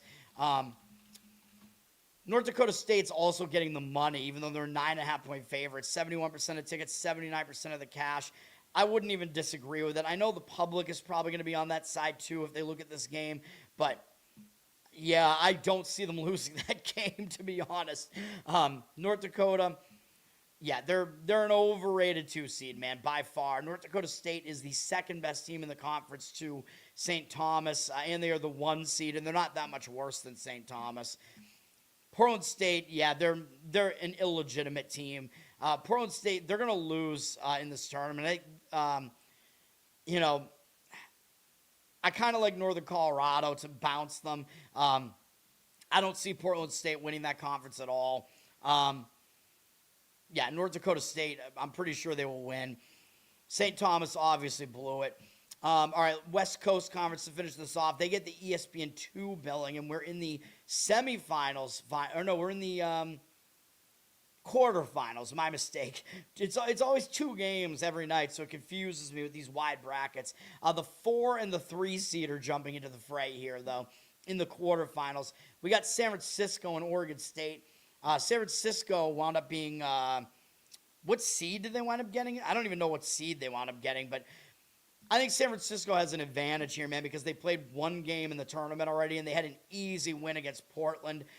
Portland kind of a darling in this conference because they beat Gonzaga during the regular season. They won 2 games in the conference tournament, but they're done. San Francisco got the win. These games were all at the Orleans in Vegas. The Summit Conference, by the way, is in Sioux Falls, South Dakota, for what that's worth. San Francisco got the job done last night. Easy win for them in the earlier game yesterday, too. So I think they set up very nicely here. And, in fact, this is going to be a play. We're going to lay the points with San Francisco, -3.5. And you might be thinking, that's insane. Why would I do this? First of all, they're the lower seed and they're laying points. So what do you think that means? The odds makers are telling you they're the better team here.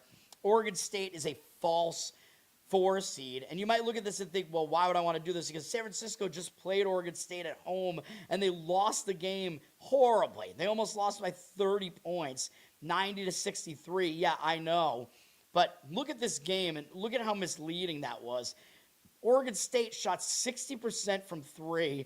They were plus 21 points from three-point range. They had more free throw attempts as well by almost double digits.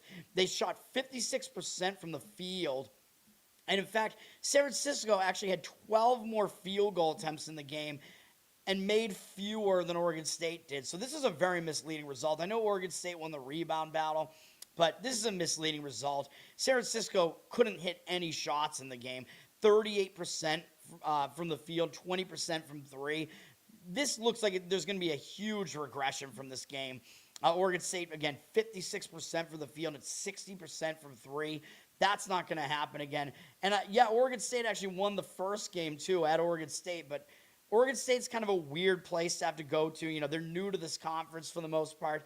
These teams that have been in this conference for forever, they still struggle when they go to Corvallis because it's just a weird trip. They're not used to that venue. So I can give San Francisco a pass for losing this game. Oregon State did shoot really well in this game too. And by the way, San Francisco only made 4 threes in this game. And again, they had more field goal attempts in the game. So not everything was what it looked like in this game either. And Oregon State won the game by 8. San Francisco, by the way, they were 4.5-point favorites on the road in this game, and now they're only 3.5 on a neutral, even though they're 4.5 at home, or excuse me, on the road in that game. And then at home, obviously, they were a big favorite. That game, they lost by 30 points. They were favored in that game by a significant margin. They were favored by 8.5. So, yeah, I think we're getting a little bit of line value here as well because of those results. Oregon State also is... This is the first time they're playing in this tournament this year, man. They did lose their last game of the regular season, so they don't really have their momentum totally stopped here, but they haven't played in the tournament yet. So I think that's another advantage to San Francisco. San Francisco is also more used to this arena because they play here every year, and Oregon State's only played here like 1 or 2 times. Even though I know they were in the Pac-12, the Pac-12 also played in Vegas for their tournament, so they won't be distracted by, the sites in Vegas or whatever. But I think Oregon State is a massively fraudulent 4 seed in this conference tournament. They are not the 4th best team. Oregon State, 16th in luck according to Ken Baum. They're almost not even in the top 200 defensively.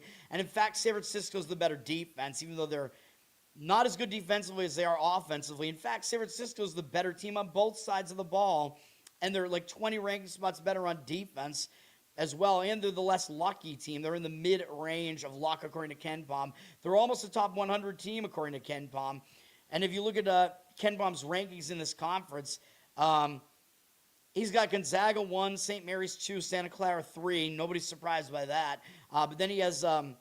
Pacific 4, Seattle 5, and San Francisco 6, and all 3 of those teams are really close to each other, grouped all within 8 ranking spots of each other. Then, actually, believe it or not, Washington State, then Loyola Marymount, then Oregon State. So he has Oregon State as the 9th best team in the conference. No. No. San Francisco's the better team here.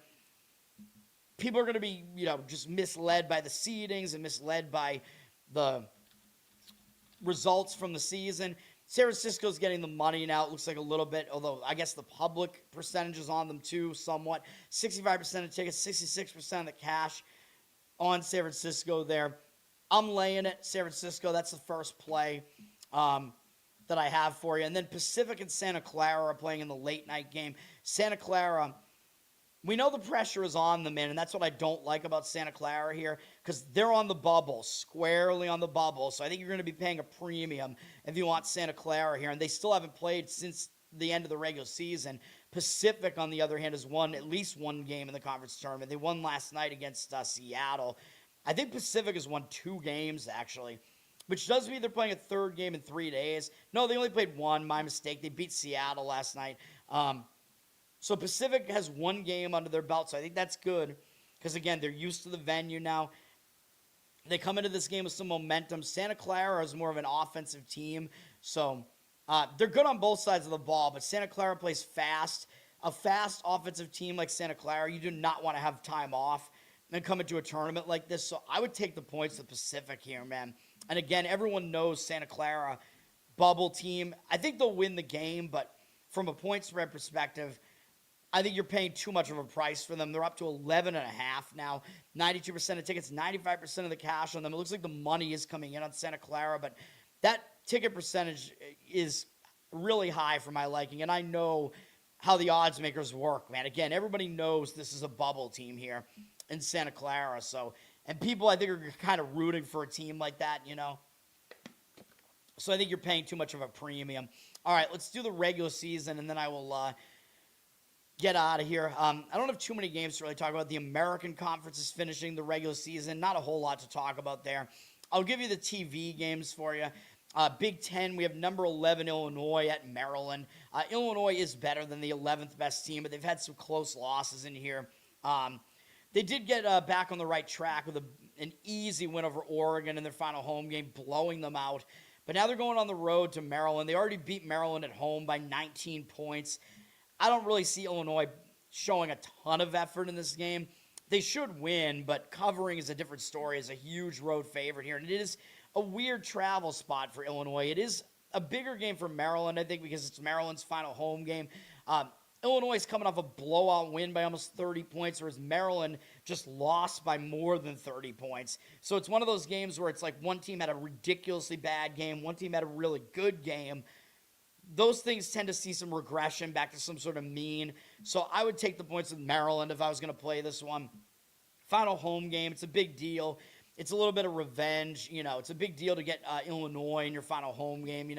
Illinois is still playing for seeding, I think, in the conference tournament, but that doesn't really matter that much, of course. And they can win this game without covering, obviously. They're 15.5-point favorites now, up from 14.5. 76% of the tickets and only 73% of the cash on Illinois. So the money is fading Illinois in that one, and I agree with that sentiment there. Then we have the biggest game of the day. Well, I don't even know if I want to call it the biggest game of the day, but the biggest regular season game of the day, let's call it that, is the Battle of Michigan Part 2. Number 8, Michigan State at number 3, Michigan.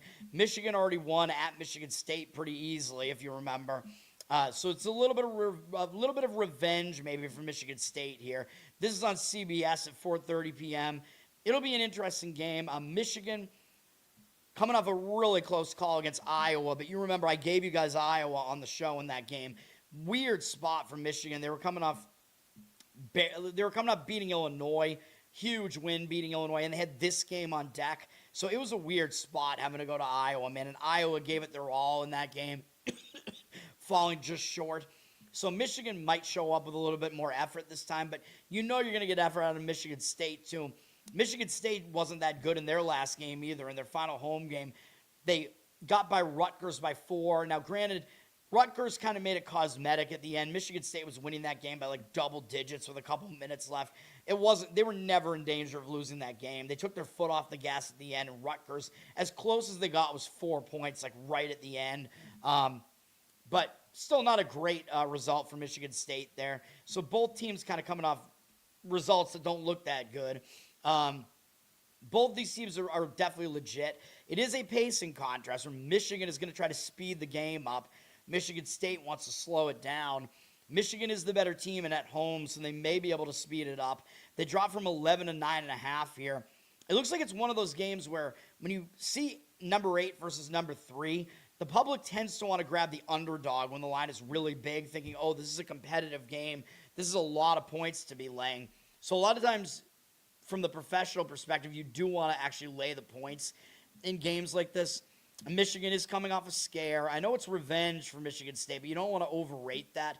Michigan is definitely the better team here, even though it's 3 versus 8. Michigan they're an elite team, man. It's like them and Duke at the top, and then there's kind of a gap. Even dropping to Arizona, there's kind of a gap there, in my opinion. 65% of the tickets and 55% of the cash on Michigan State. So they look like a public side there. Michigan State does. They look like a public dog, so I would fade that. So yeah, I would lean to laying it with Michigan. And then my other play is the Fox game at 5 p.m. And it looks like we're taking a public side here, and I don't like the way this is looking with less of the money on it now. It was Nebraska plus 6.5 a little while ago, and now it looks like it's you're getting a little bit of a better number on it. Now it looks like it's basically 6 everywhere now, even though I see 5.5. But Nebraska, 74% of tickets and only 69% of the cash. And I actually thought that we had to jump on this number because I was like, well, the public's probably going to be on Nebraska. I thought this line was going to get to 7, dude, because I thought the professionals would come in on Nebraska as well.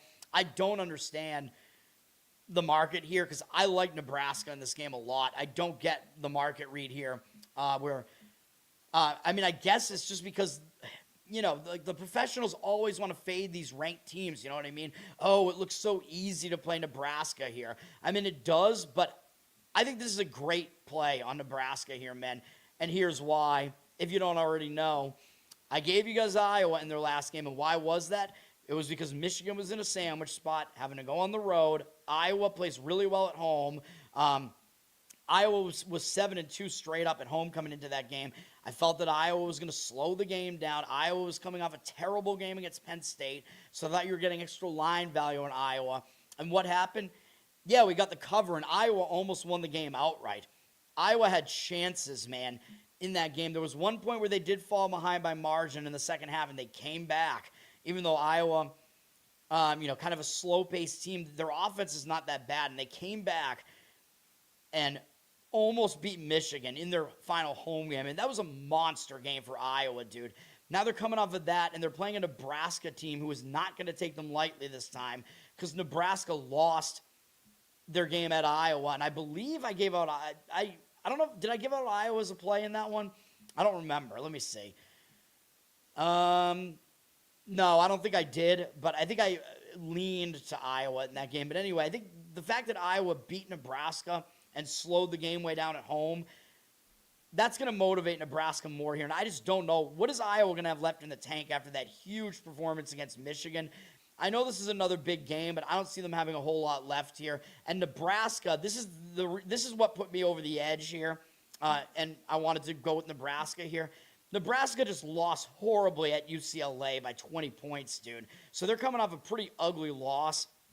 I think they're going to bounce back here. This is their final home game. I know they're traveling back from the Pacific Coast, and it's a little bit of a weird travel situation to have to do that, but this is their final home game, man.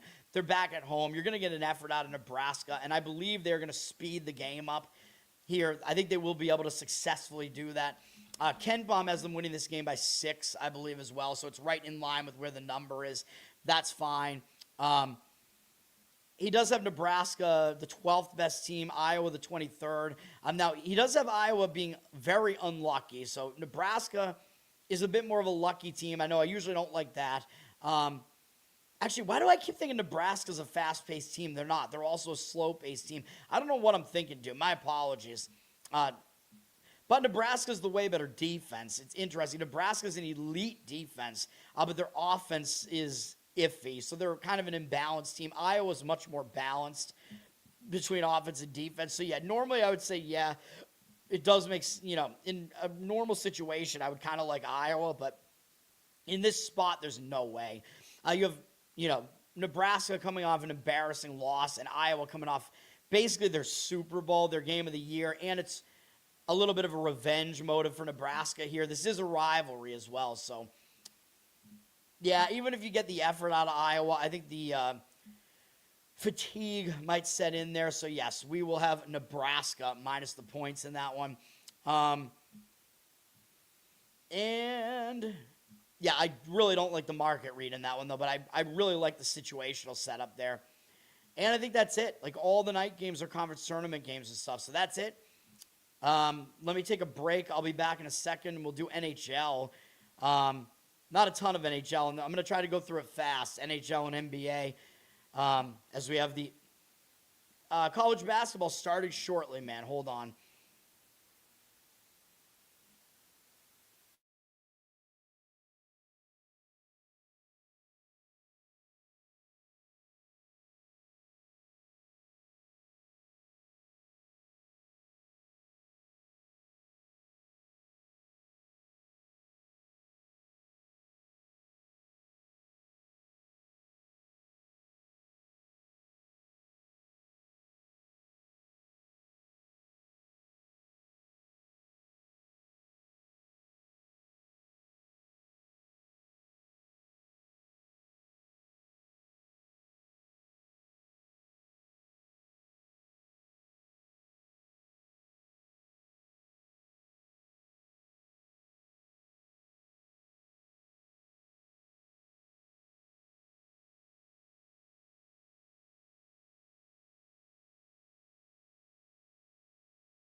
All right, we're back.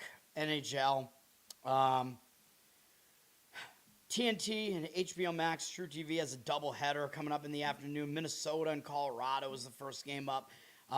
Pretty good game. Minnesota coming up beating Vegas, so they're having to play 2 pretty big games in a row here. On the road, by the way, but they beat Tampa Bay the game before that too. So, yeah, they'll get up for this game, but they did just win at Colorado 5-2. coming out of the Olympic break. First game out of the break, they won here 5-2. So I think there will be some revenge motivation for Colorado here, or, Colorado will bounce back from that, I would say, and make some adjustments there. I don't think the game was really what it looked like on the scoreboard. Now, the problem for Colorado is they're returning home from a road trip. Less than a week away, but they're away since Monday. And, I talk about when teams return home from road trips, it's a little bit difficult. You got to get back to home life, stuff like that. A lot of times that causes a distraction. They did just beat Dallas, which was a big win on the road on Friday. So I don't want to do anything with this game, but I do think Colorado, they're not going to overlook a team that just came into their house and beat them. And that was, in fact, the last time Colorado lost was to this Minnesota team. So I don't see them overlooking them. The money is actually coming in on Colorado for what that's worth, up from minus 165 to minus 176.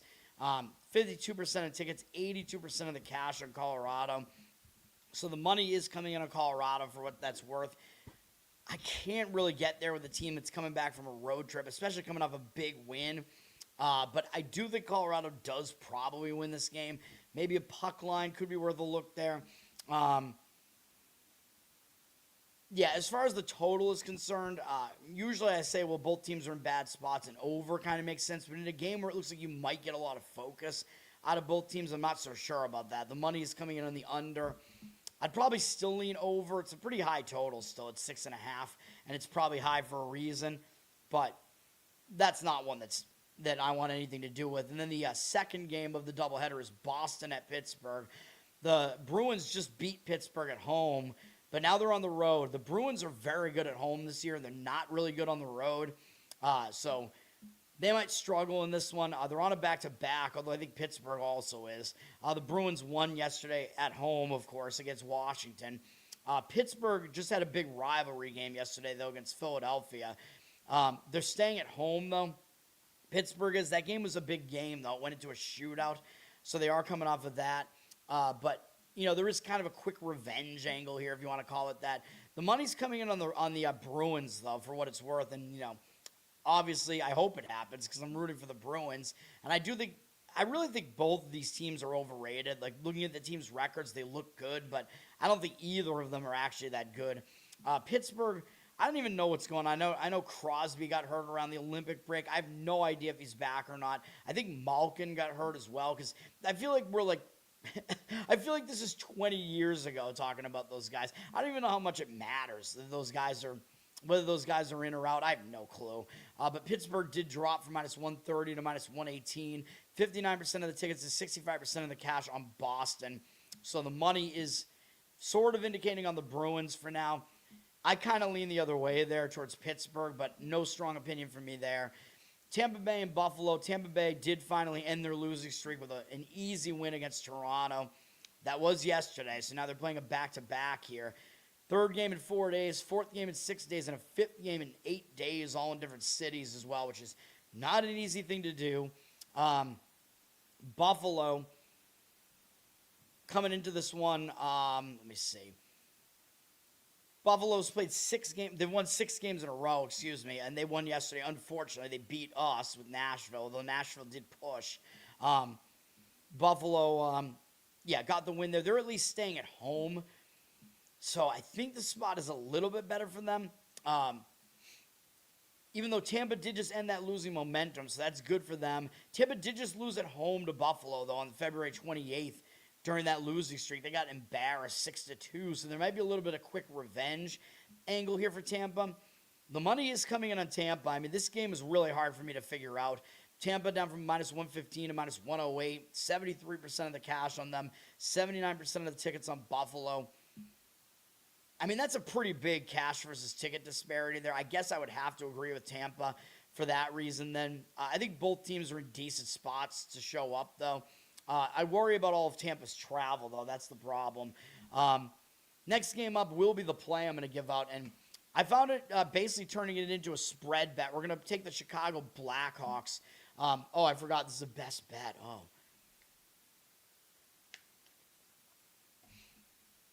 We're going to take the Blackhawks on the puck line plus 1.5 here at Dallas.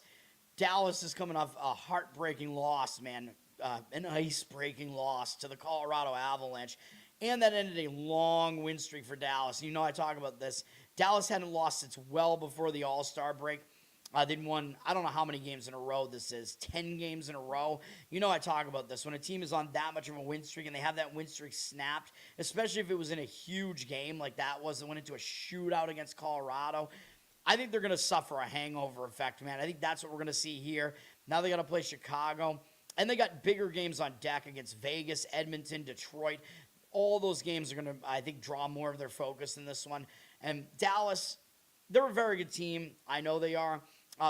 But, you know, during that win streak that they had, they did beat a lot of bad teams during that win streak, too. So, meanwhile, Chicago, I think, is going to come into this game real embarrassed because they just took pretty much the worst loss that you could possibly take as a home favorite to Vancouver. They lost 6-3 to the worst team in the NHL. I mean, that is real bad. So I think you're going to see a much better effort. And you can kind of explain why that happened. Because Chicago was returning home from a road trip that took them into elevation. They had some big games there. They went up to Canada. And you know I talk about that. When a team returns home from a road trip, especially when they're playing a bad team with a much bigger game on deck, a lot of times you'll get a bad effort out of that team. And that's what happened. You had a flat effort there. Also, even better for us here is that Soderblom was in net for Chicago there. That means Knight will be back in net here for us, I think, here. He's the better goalie here for the Blackhawks, so I'm assuming he's going to be in net here. So we get a lot going for us in this one, man. I think you're going to get the effort out of Chicago here. Dallas, maybe not so much. As far as Dallas's goalie situation, I think it will be Ottinger again in net here. I'm not entirely sure about that. You never really know when they're going to roll out to Smith. Sometimes they do that in some of their lesser games. Let me see. I'm going to see if we have a prediction on this because I want to know.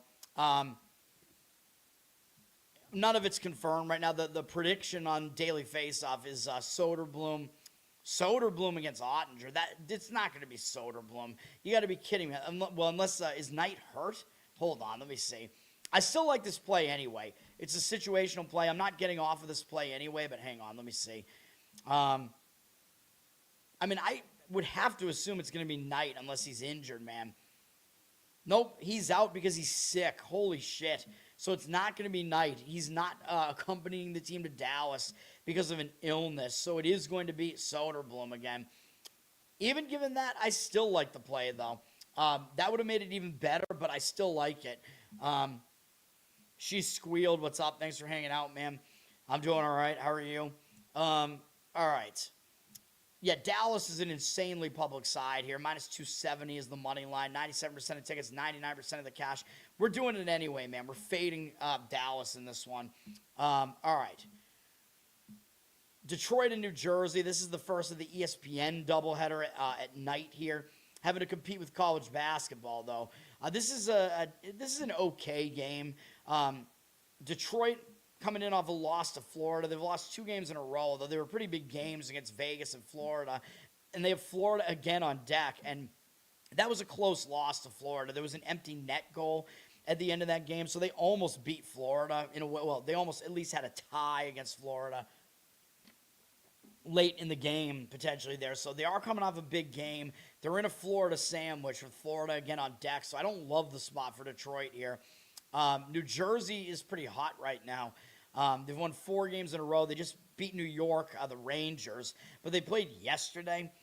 So I don't know. It was a pretty satisfying win. I think whenever New Jersey gets to beat the Rangers, especially 6-3 in front of your home crowd, I think that's pretty satisfying.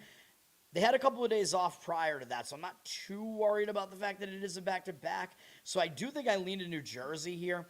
Detroit is up to minus 108 from minus 105 here. Oddsmakers telling you Detroit's the better team because they're favored on the road. I don't disagree with that, but 62% of tickets, 70% of the cash on Detroit. I do disagree with that side, though. I don't disagree that Detroit's the better team, but I would lean to the Devils in that game as the home dog.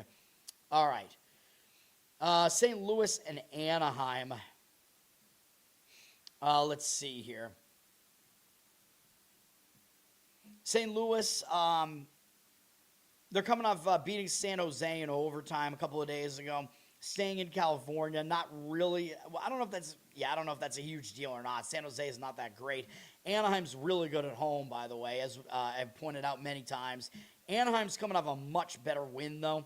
After crushing the Islanders, they beat a pretty good Montreal team in a shootout. Good win for Anaheim there, man. They continue to be really good at home, but they could possibly be in a letdown off of that. I think the win for St. Louis over San Jose is less of a big deal there. So this might be a game where I might actually lean towards fading Anaheim at home here. I don't want to do it, but Anaheim's down from minus 178 to minus 170. 89% of the tickets, 98% of the cash on Anaheim.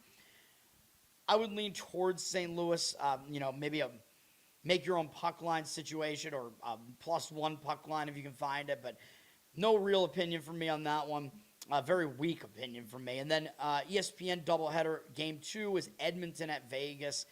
Pretty good game, but between two teams that are kind of underperforming this year. Edmonton just got smoked by Carolina on Friday.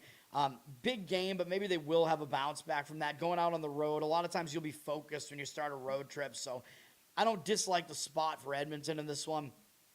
Vegas is coming off losing at home to Minnesota, and that was a return home spot. And, I talk about it over and over again. When a team returns home from the road, a lot of times they'll have a bad game, and then if they do, they'll be better in the next game because they'll now be settled. Stuff will be out of the way that they have to do at home. So, positive spot for both teams here.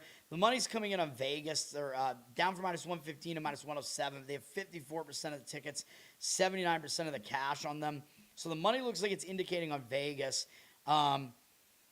And we have a ridiculous total here, 7, although it is juiced to the under, but you almost never see a total start touching 7 in hockey. I mean, that's insane, but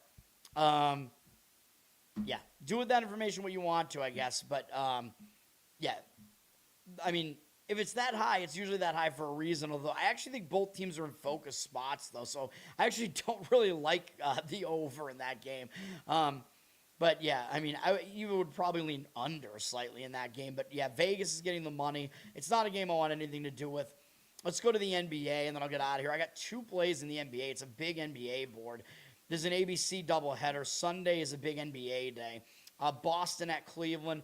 The Celtics are coming off that emotional game that they had at home with the return of Jason Tatum, which sometimes you'd argue that would be a reverse injured player spot, though, when you're – star player comes back, and a lot of times you won't do as well in that game and you'll do better in the next game. But he was rusty at the beginning, but he wound up putting up a double-double in 27 minutes, man. He did all right, and they won the game by 20.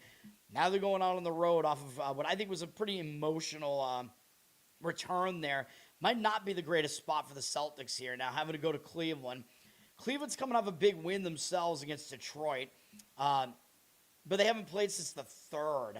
So they're the way more rested team here, although the rest might not help you. Like when you go into the rest on a good note like that, they won 2 games in a row, though they barely got by Brooklyn. But going into the extra rest on a really good winning note like that against Detroit, that might not be good because it might hurt like your momentum a little bit. But yeah, it's a difficult handicap. I think I would still lean to Cleveland here, unfortunately. Got to root for the Celtics, though, as a fan, obviously, from me. But Celtics, 68% of tickets, only 55% of the cash. They look like a public side, very unfortunately. And the Cavs have flipped from a +1.5 dog to a 1-point favorite. So I don't like seeing that. It looks like the market is saying Cleveland. I'm not going to disagree with that. Mr. Pinsey, oh, yeah, I suppose I should check that. That is a good point, I guess. Mitchell, I think you're right. Yeah, you're right. He hasn't been out that long, but yeah, he's been out since the 24th. You're right. It looks like he's probable to play here. So Mitchell is coming back, so he is the best player on Cleveland. So you're right. That does mean it's a little bit of a reverse injured player spot there. So that's interesting. The odds makers are kind of telling you the Celtics are still the slightly better team here. But yeah, you're right. So it is a reverse injured player spot for the Cavs here. Another reason to just stay away, because when that star player comes back, I look to fade that team because they got to get used to him playing again. He hasn't been out for that long, but still, you got to get used to playing with him again. He's been out for probably over a week or whatever.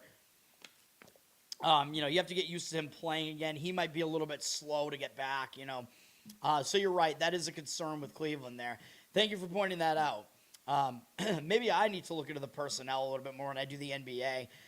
Knicks are at the Lakers in the other game in the afternoon, ABC doubleheader here. Knicks are coming off an absolute destruction of Denver in Denver, beating them 142-103. You got to think they're kind of ripe for a letdown after that. I know this is a big game on TV against the Lakers, but that win just looks way too good on the road at Denver. And the Knicks played a really close game against OKC the game before that too. So I don't like the spot for the Knicks here. Lakers coming into this staying at home. They are playing a third game in 4 days, but people will see that they just lost at Denver. So, oh my God, the Knicks killed Denver, who beat LA in Denver. So this looks really easy, right? You play the Knicks in this game because, that means you got to play the Knicks. I disagree with that. You can't do that like transitive thing, man. It's all about the specific situation.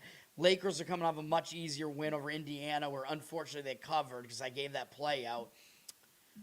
The money's coming in on the Knicks, but I do not agree with that. The Knicks down from 3.5 to 3. There's no way that I would lay points to the team that just did what the Knicks just did to Denver. 67% of tickets, 81% of the cash on the Knicks. Yeah, I don't agree with it. I would take the points of the Lakers, even though I do agree that the Knicks are the better team. The odds makers telling you they're enough the better team that they're laying points on the road there in a terrible spot, or kind of a terrible spot. But yeah, I would have to take the points of the Lakers. Detroit at Miami. Detroit is coming off, let me see that. They lost to Brooklyn. Yeah, that's right. That was a horrible loss yesterday. But remember, they were returning home from a road trip. It wasn't the greatest spot. I told you I leaned to Brooklyn plus the points on the show here yesterday. It was a horrible game for Detroit. Detroit was winning the game by a lot, and they blew the game. I don't know how Brooklyn came back in that game and won. Brooklyn, these teams that are dead will put an effort in random games, and I try to, identify. It's not totally random because, you're playing the Detroit Pistons, so that does seem like it's a game that a team like Brooklyn would actually put in an effort in. And they did. And now we're looking at a Detroit team that should be kind of in bounce-back mode after that. That was a horrible loss. The problem is, look at their schedule right now. I mean, they're playing a back-to-back, third game in 4 days, fourth game in 6 days, fifth in 8, and a sixth game in 9 days, with travel between all of them and almost all of them on the road. Sixth game in 10 days, I guess. So that's all really, really difficult to do, man. Now they're going to Miami. But again, they should be kind of in a bounce-back spot because of that horrible loss. So conflicting factors in this game. Miami just pulled off a nice upset at Charlotte. It feels very weird to say that was an upset, but I believe it was. In fact, Charlotte were 7.5-point favorites in that game. So Miami's coming off a big upset. I don't think they're going to overlook Detroit, and Miami at least is they're back at home. They've been at home for most of their recent games. So the travel spot is definitely better for the Heat here. Pistons are up to a 2-point favorite, 74% of tickets and only 72% of the cash on them.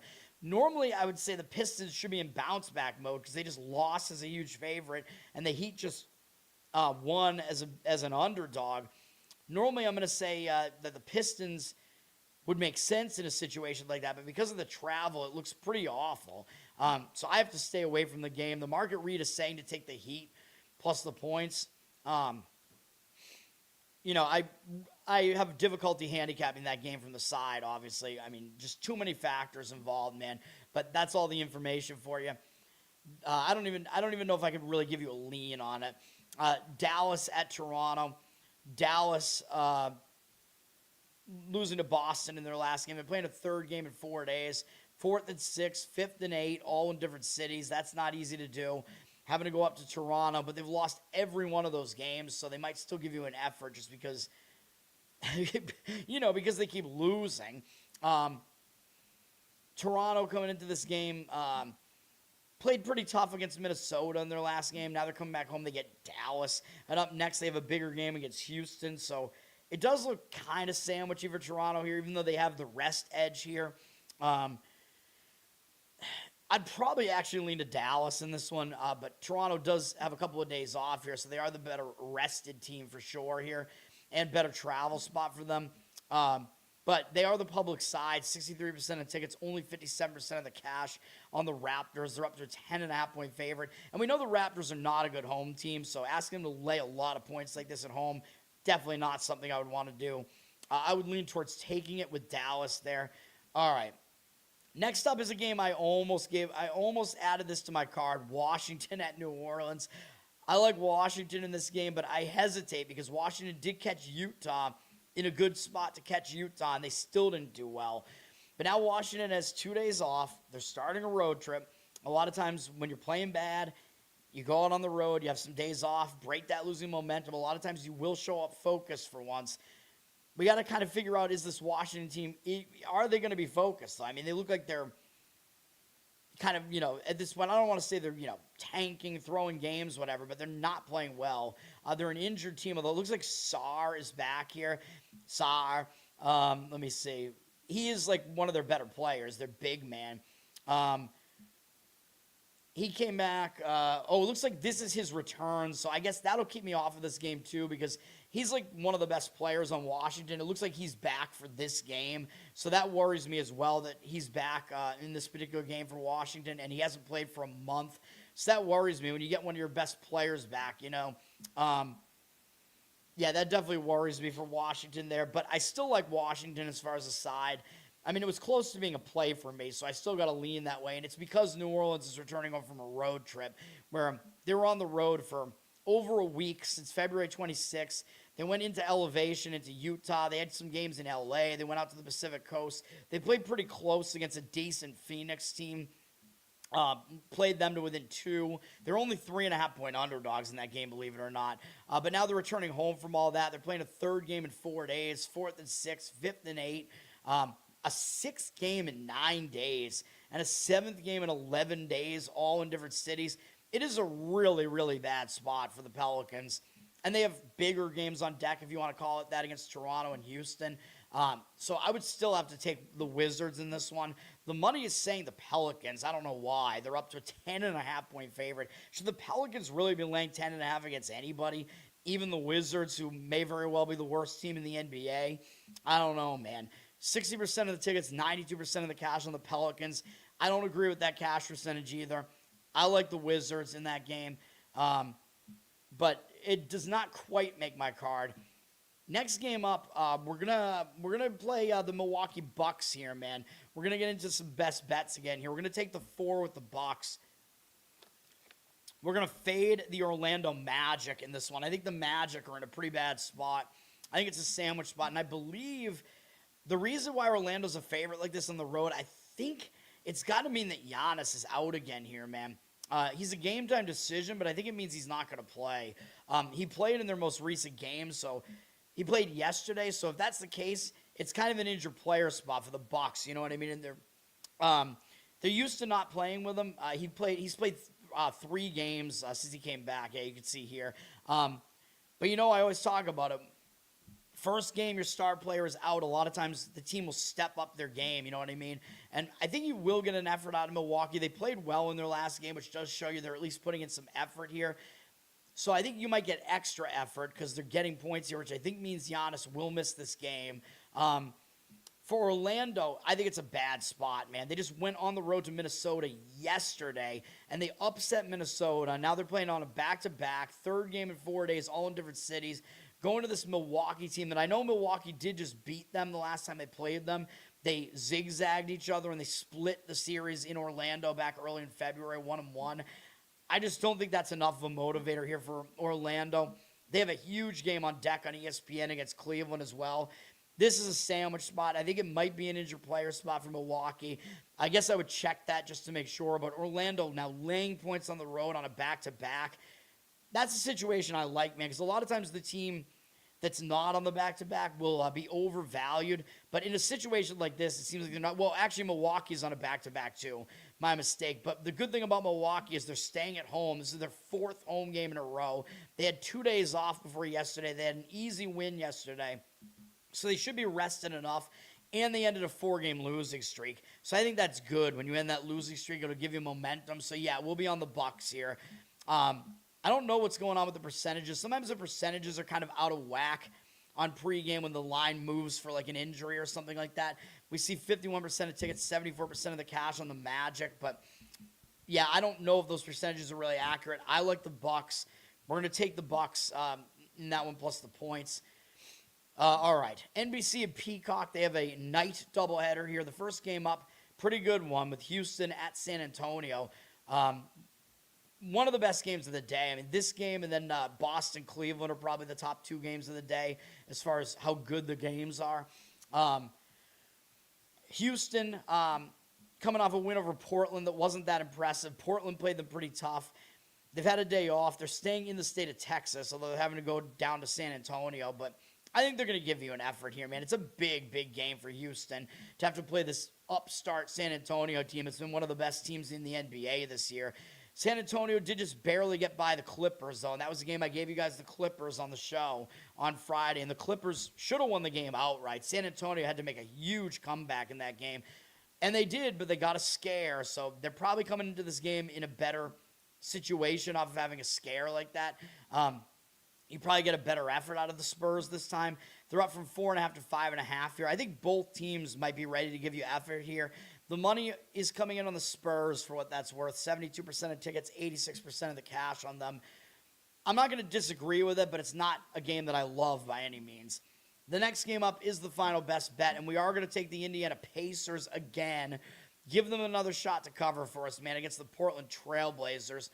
I don't like the spot for the Blazers here at all, man. The Blazers, they're returning home from a road trip. They've been on the road since Thursday, February 26th. They went to Chicago, Charlotte, Atlanta, Memphis, Houston. So, for a Pacific Coast team like that, having to make a trip like that, it's a long trip. They were on the road for a while, over a week. Now they're coming back home. And I always talk about this. When a team returns home from a road trip, a lot of times it's a bad spot. They get distracted. They have to get back to home life. And it's worse for them because they just played Houston pretty close. They lost by 7 to finish the road trip on Friday. And they were kind of in that game pretty late in the game, man. They were within 1 or 2 possessions late in that game. So it was a big game for them. Now they play Indiana, who is easy to overlook. And after this, they got Charlotte, who's a very hot team right now. And in fact, Portland lost at Charlotte during that road trip. So I think they might be looking ahead to Charlotte, man. Going to be a little bit of a quick revenge game, if you will, there.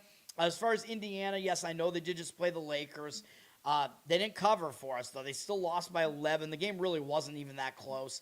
They almost backdoored the cover, but they were never in that game, really. Now, they're already on the Pacific Coast, so I think the travel spot is a little bit better for Indiana, even though they're having to go up from L.A. to Portland here. Both teams have similar rest here. Indiana, I mean, they're giving you an effort in certain games, and this is just a horrible spot for Portland where you're getting a lot of points with Indiana here, so I think it's worth the shot here. I think we will get an effort out of them here. The money's agreeing with me on this. The Blazers, 8.5, like I said.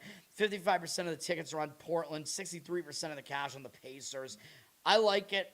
Probably my favorite of the NBA plays today. We'll do it. Indiana plus the points. Chicago at Sacramento. This is an ugly game. Chicago did just get an upset win at the Suns, which was a nice win for Chicago. They played fairly tough against OKC the game before that, too. So Chicago is giving you effort over the last few games. They have a couple of days off, but they got bigger games on tap against Golden State, LA, the Lakers, then the Clippers. So I think they might look past the Sacramento team in a spot like this. It's not a game that I really want to get involved in. That was a 10.5 point upset for the Bulls against Phoenix, so that was a big upset. The problem with the Kings is they're not putting in effort right now, man. They're an injured team. I don't know how much effort they're putting in. I liked them against New Orleans. They lost by 10. I don't know what to gauge from that. Giving up 133 points doesn't exactly inspire confidence, although a lot of times you will want to jump on a team that just did that. They're staying at home. They do have rest. They haven't played since Thursday. Kind of an embarrassing loss there, but I thought it was a good spot to fade New Orleans in that game. I almost had that game on my card. Good thing I didn't. All that being said, I would still have to lean to the Kings in this game, though. The Bulls, it looks way too easy to play the Bulls right now. The public is never going to play the Kings. The Bulls down from 3.5 to 2.5 here. It looks really easy to play the Bulls. 53% of tickets, 72% of the cash on the Bulls. Don't know if I agree with that market percentage or not, but I would fade the Bulls there. I would play the Kings. if I was going to play it, but it's a horrible game. That's probably why the line is so low, that the Bulls have questionables. Mr. Pinsey, yeah, saving me from not talking about the personnel here. In a game like that, I don't even know how much it really matters, to be honest. But yes, Giddey, I guess, is the big one there. He's a game-time decision. Let me see. He's questionable. So, yeah, that's something to be aware of. Is Giddey going to play or not? He's the biggest he's really the big one there. And then Jalen Smith, who I think they got in a trade not that long ago, he's questionable as well. Those two guys are, somewhat bigger players for the Bulls. Of course, Giddey is like their best player. And then the Kings, I mean, they got a lot of problems. We know their best two players, Sabonis and Levine, are not coming back this year. Murray and Hunter are both out as well. Kings have a lot of issues there themselves. All right, and then Charlotte at Phoenix is the second game of the Peacock NBC Sports doubleheader there, or Peacock NBC, whatever you want to call it. It's on the NBC family. This is actually kind of a sneaky good game. I mean, both of these teams are better than people think they are. Well, people kind of know the Hornets are good now. The Hornets might be in a tough spot because they did just lose a 6-game win streak in a tough game against Miami, although they did lose a big favorite.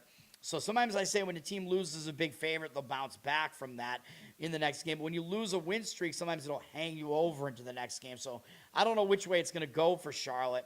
Now, they are starting a road trip against a pretty decent Phoenix team, so they might show up with effort for that reason. Phoenix comes into this game off of barely getting by New Orleans, so I think they're going to give you effort as well. And they're staying at home. That was not a good performance from Phoenix there. And Phoenix had that loss to the Bulls mixed in there, too, which was also bad. The money is coming into the Hornets. They're up from 3.5 to 4.5 here. I don't know. 73% of tickets, 91% of the cash on the Hornets. I would somewhat lean to the Suns here. The Suns are one of the best against the spread teams in the NBA this year, and they're getting points at home. They're a pretty good home team, too. I think Devin Booker is playing, so seeing the Hornets as a favorite like that is crazy. But, yeah, I think I would probably lean towards taking the points there. That's going to do it. I'm going to have to go get some lunch, put out the Instagram videos. You know the drill. The plays today, one more time. We're laying the points with Nebraska in college basketball. You can get a little bit of a better number on that now. Laying it with San Francisco as well. We're taking the Chicago Blackhawks on the puck line in hockey, and I would just sprinkle on the money line, make it like a spread bet. NBA, we got Milwaukee and Indiana both plus the points. That's going to do it. Thank you, sir. Thanks, everybody, for hanging out. Learn to Toad on Twitter. You can subscribe to me there. Learn to Toad on Instagram. Subscribe to the channel here. Give me the support here. Give me the good reviews here, good comments. What else should I say here? What else do I even always talk about? We're on audio as well, Spotify, Apple. Give me good reviews. I got tinnitus, man. It's all in my ear. It's freaking me out. It's throwing me off. Can't think anymore. Yes, listen on Apple, Spotify. Give me good reviews there. Covered in Uke is my Uke channel on YouTube. You check that out. Patreon.com/LearnToToad, where I might give you some of your requested Uke content, but I gotta put some more clarifications in there, man, because the requests are getting a little bit too out of control. So I gotta figure something out about that. And then Losercast will be back on Saturday. What? That was yesterday. I'm so out of it right now. Losercast will be back on Tuesday. That's gonna do it. I might be back later today or tonight to do another one of the conference tournament breakdown videos for the remaining small conferences, because I think all the rest of their brackets are set. And then I'll do one for the big conferences after that, because I think all the big conferences and the American Conference are all done today. I think I'm going to separate them out that way for those videos. So subscribe to the channel here. Be on the lookout for that. That's going to do it. Peace, guys.